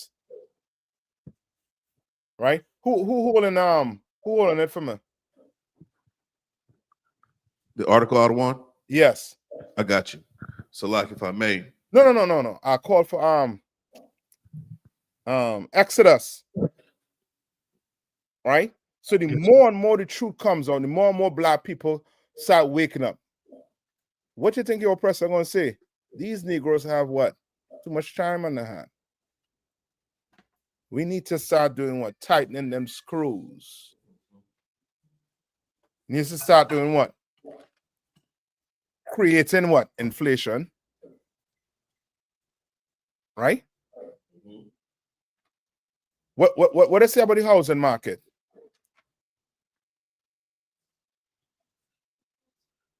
You say again, sir, what they say about the housing market? I'm using that as an example because that is something that was in the news for a good few months. So like I said, they say that the housing market is as bad as it was in 2008. Yeah, it's bad. Mm-hmm. But how is it bad? I don't understand. What make it bad? They were saying there's so many there's so many homes on the market, but the people can't afford them. The interest rates are so high that people can't afford them. So the builders done basically built these homes, going into debt with the banks to build a home to put people in them. The people not able to pay off the debt for the builders because the interest rates are so high, so they're not even getting the funds from the bank anymore.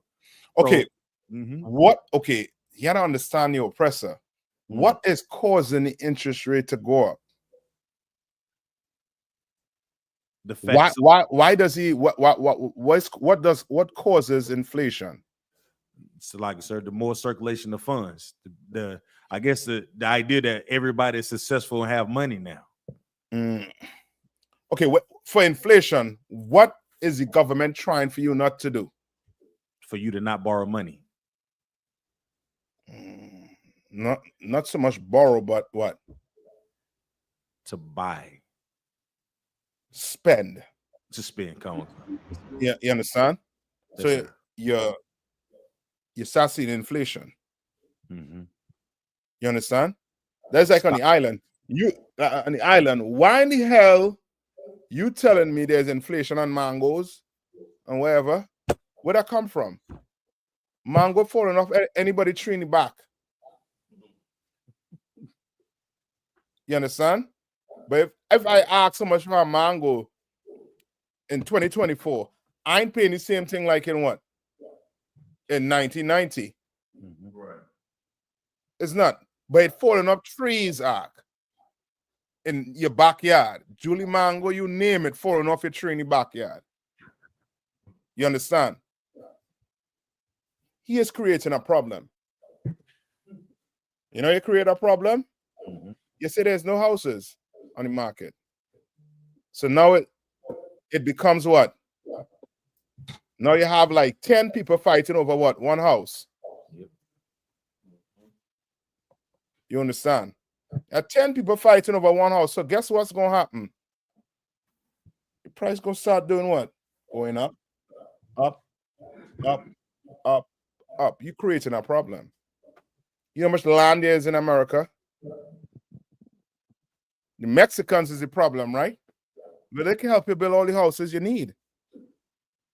Oh, you don't want that. Why? Because you're creating a problem. And the problem you're creating right now is what? Now Black people and Hispanics and First Nation people are going to what? Start being what? Oppressed because somebody's controlling the economy. Somebody is controlling what you eat. So when you wake up, when you go to sleep, come on.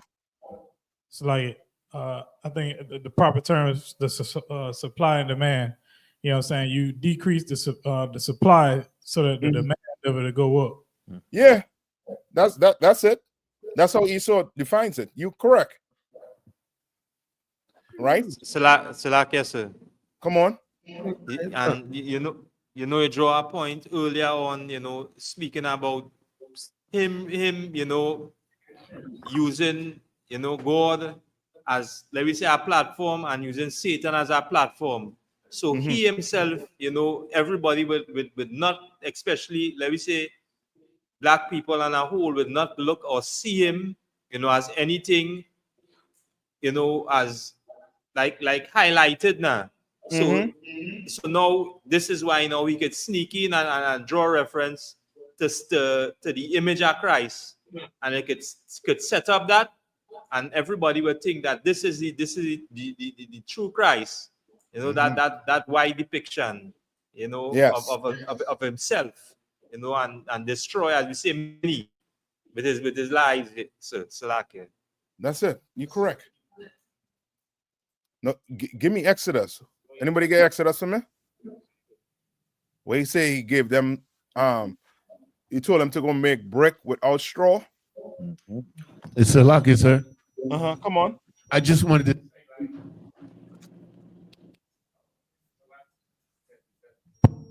Salaki, sir, I just wanted to say, like, a couple of weeks ago, like 8. Yannis, are you going out? Yannis,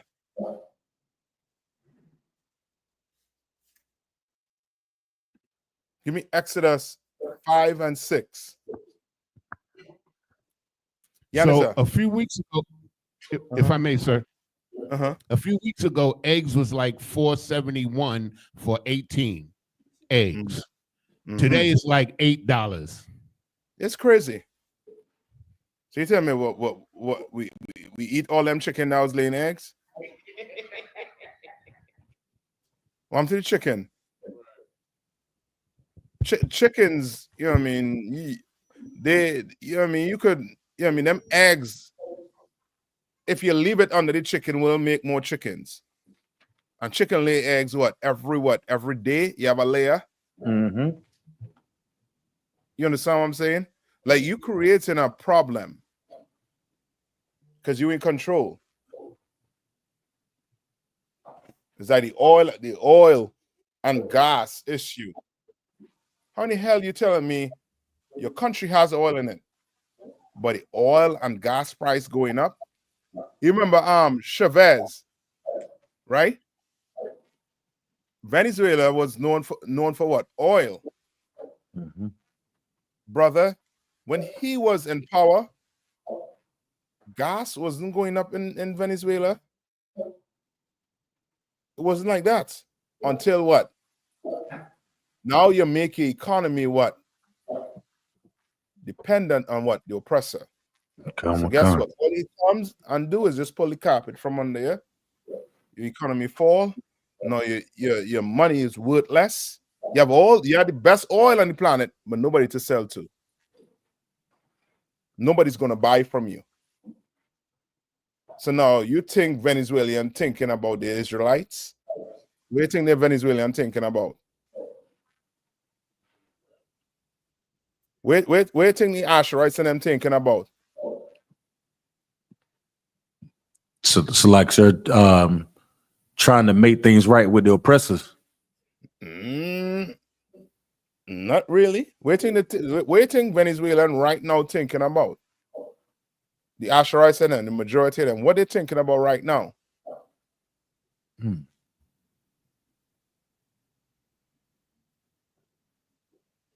Hey, it's like sir. They want to make some money from their oil.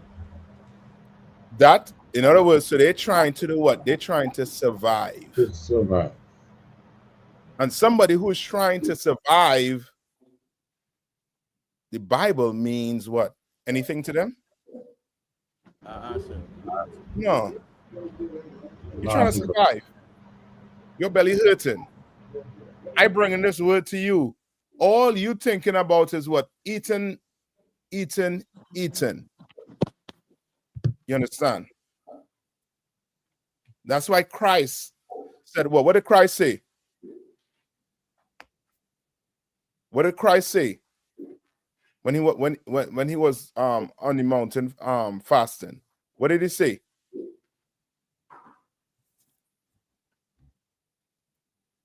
Y'all forget? Come on.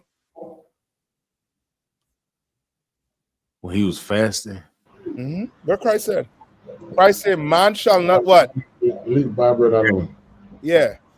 He's saying that why? Because once your belly hurts you, the man next year, no, he is your competition. You're trying to get him out of the way. Because you're trying to get what? Money. You understand? You can't live like that. You have to be that person to do what? No matter what, you are going to serve your Lord.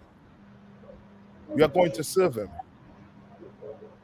I.S.U.P. put you through a ton of drills in the military to try and do what? Make it hard.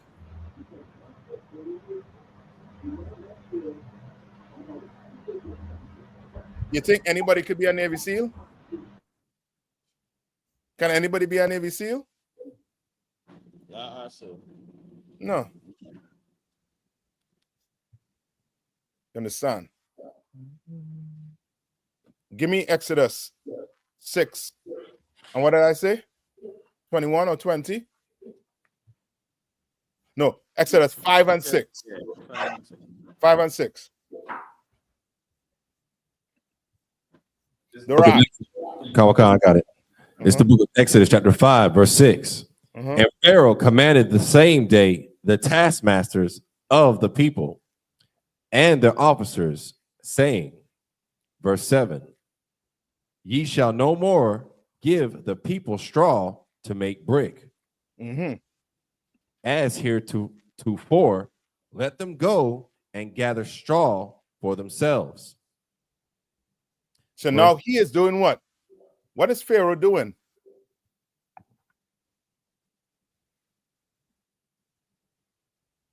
What is Pharaoh doing?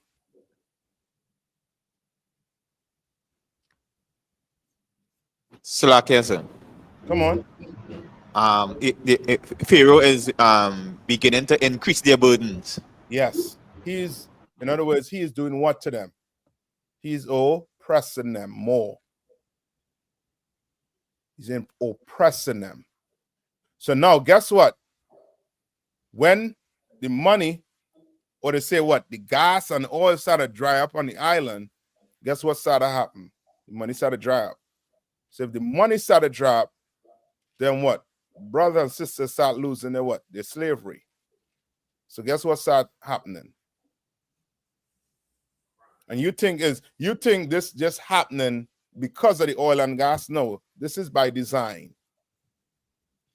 He tell you that's all you could sell. Where the cane factory? Like I said, gone, sir. Gone. Why? Because your oppressor tell you gotta go buy your sugar from Ghana. You understand? You gotta go buy your sugar cane from Ghana. You have to go buy your bananas from Mexico. You have to, or your corn from America. They're telling you what to do. So now you start to do what? Your people start to get what? Oppressed. Let's talk about Jamaica and Haiti.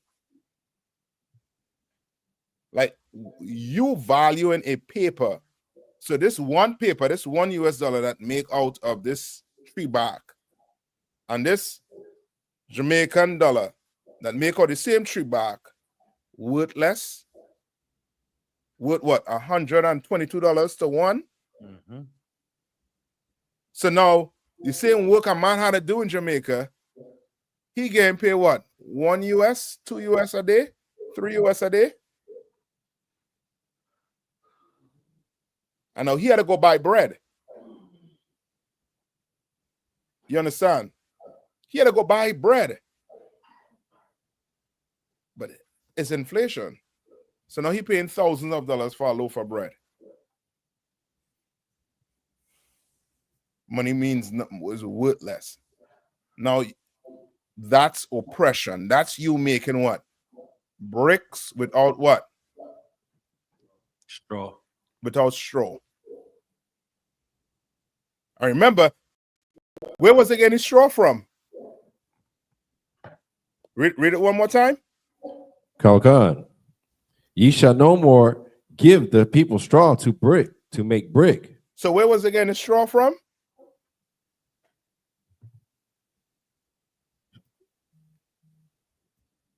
It's like so getting it from the oppressor. Yeah, from the Egyptians, from the oppressor. Where toilet paper factory? The oppressor has it. Yeah. So now if he decides to inflate toilet paper, guess what's going to happen, Mark? He starts to inflate water. What's going to happen? Salaki, sir. Yeah. Violence. Violence? Violence, you're saying that? Well, I will say theft. More than theft. Theft? Come on. It's gonna be the damn purge. Yeah, it's gonna be Colorado. Let me put it like that. It's gonna be diseases if he decides to do all that. You understand? Come on. If I may add, sir, the same thing you're saying is the same thing that actually happened in Venezuela recently when they had to flee and run across to Trinidad, right? It didn't even have toilet paper on the shelf, right? And the citizens of Venezuela didn't even know what to do, right? Right? They was confused. It was real chaos. People was getting sick. It was real bad. And where toilet paper come from? Look up. Come on. They were importing all the toilet paper from America, sir. Yep. I'm not telling you. Like it's by design. And the design is to oppress you more and more so that we don't wake up. We don't come in these classes and sit down and learn. No matter what, we are going to have to serve the Lord. No matter what, we are going to have to segregate from these oppressors. You understand? We're going to have to do it. We're going to have to do it, or else, guess what? It's gonna be rough. That's going to be rough. You understand? All right. I think we up on the time. Banker, you there? Connor one con. You want to read a little bit on it. So now they call it black people what cockroaches. Is out now, right? Connor one con. We roach. Come on. A federal appeals court decided this week to allow Davina Ricketts, a former North Carolina high school student, to continue pursuing her racial discrimination lawsuit against the Wake County Public School System, its Board of Education, and numerous school officials.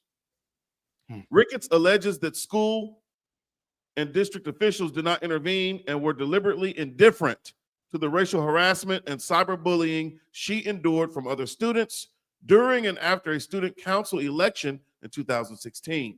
And this happened when? In 2016. And when it came out, how much hours ago? 5 hours ago. Read on. The decision of the Fourth Circuit Court of Appeals on Tuesday reversed a trial judge's order in 2022 dismissing Ricketts' lawsuit and sent it back to the U.S. District Court for the Eastern District of North Carolina. And that's a problem of what? Integration.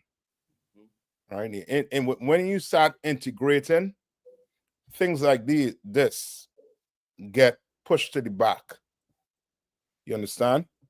That's like you all heard about the case. What did they say about Tulsa, Oklahoma? The judge made some ruling on it. Somebody look that up quick. There was a recent ruling on it. All right. Read on Come on.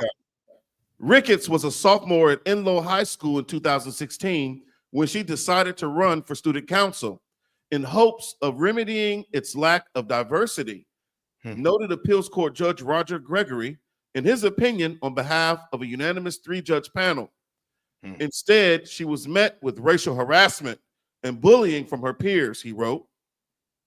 That included being compared to a cockroach and having her name purposely left off the ballot, she claims. In her amended complaint filed in 2021, Ricketts chronicles multiple instances of alleged discrimination against herself and 3 other Black classmates who ran for student council. The campaign posters and promotional book bag tags of the 4 Black students were defaced, ripped, and thrown around the school building, she claims, while the campaign materials of white students were not. Brother, what is that telling you? And this isn't just her. This is what, you know what I mean, many of us going through, many of our kids going through. We need our own schools. That's right. That's why the heading is what? Better off during segregation. We were better off. Right? People like to, instead of saying better off during segregation, they like to say what? Slavery was better. We were better off in slavery. But that's wrong. When the hell you tell me we're better off in slavery? Only a devil or somebody evil will submit that type of statement. Right. But segregation did as well. But your oppressor does not want you segregated. How you know that, Matt Choir? How you know your oppressor don't want you segregated?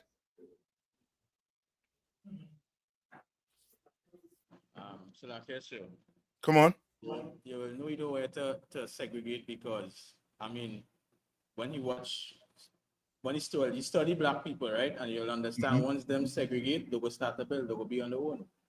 That's it. So what did he do? Well, he trained AI to tell you what? Segregation is bad. Bad, eh? But he built this place on what?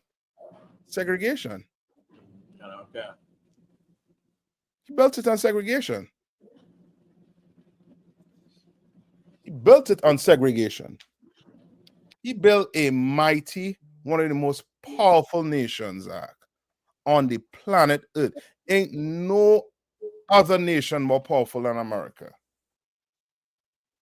Just imagine you have a country sitting right here in the West and fighting wars all over the earth, spread throughout the whole entire planet.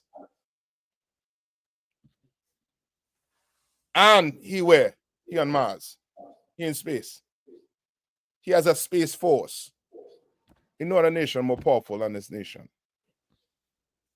And it wasn't done by integration. It was done by segregation. You understand? It was done by racism. And America does not want that coming out, because now you realize the what you call it, you realize the way out that hole is what? You helping each other, you doing what the Lord said to do.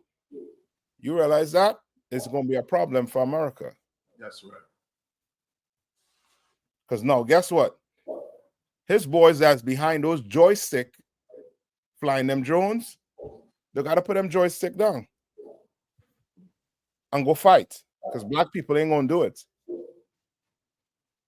Because our enemy is right here in our face, in the Caribbean, in South Central America, in North America, in Central America, right here. All right. With that, I'm going to pass the class over to priest and officer the Rosh Ahmad.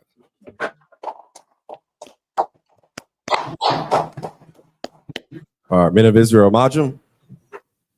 We're going to render one courtesy salute to Captain Nayathaq of 13,000. Men of Israel, Majum Shabbat, Amajum, Barak, How about Shim Yahshab?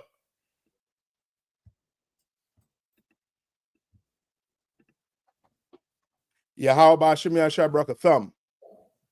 Yadamata, Sar, being turn to face the sisters. Sisters of Majum. Men of Israel, we're going to render one courtesy salute to the sisters. Mam Shabbat, Amajum, Barak, Yahweh Shema, Tham, Bashim, Yahweh Shai.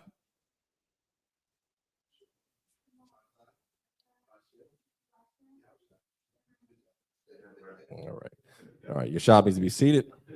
I.S.U.P.K security announcements.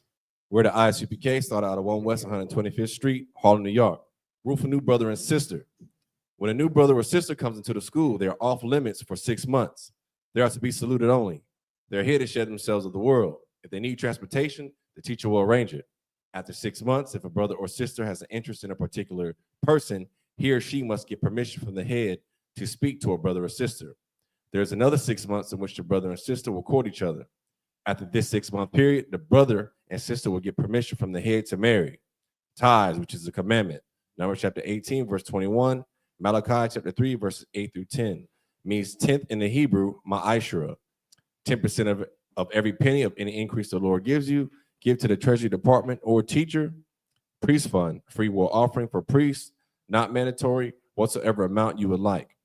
Upcoming holy convocations, we have the Feast of Purim, which is the 14th day and the 15th day of the 12th month, which is March 13th and March 14th of 2025. And you can read that in the book of Esther, chapter 9, verses 20 to 31.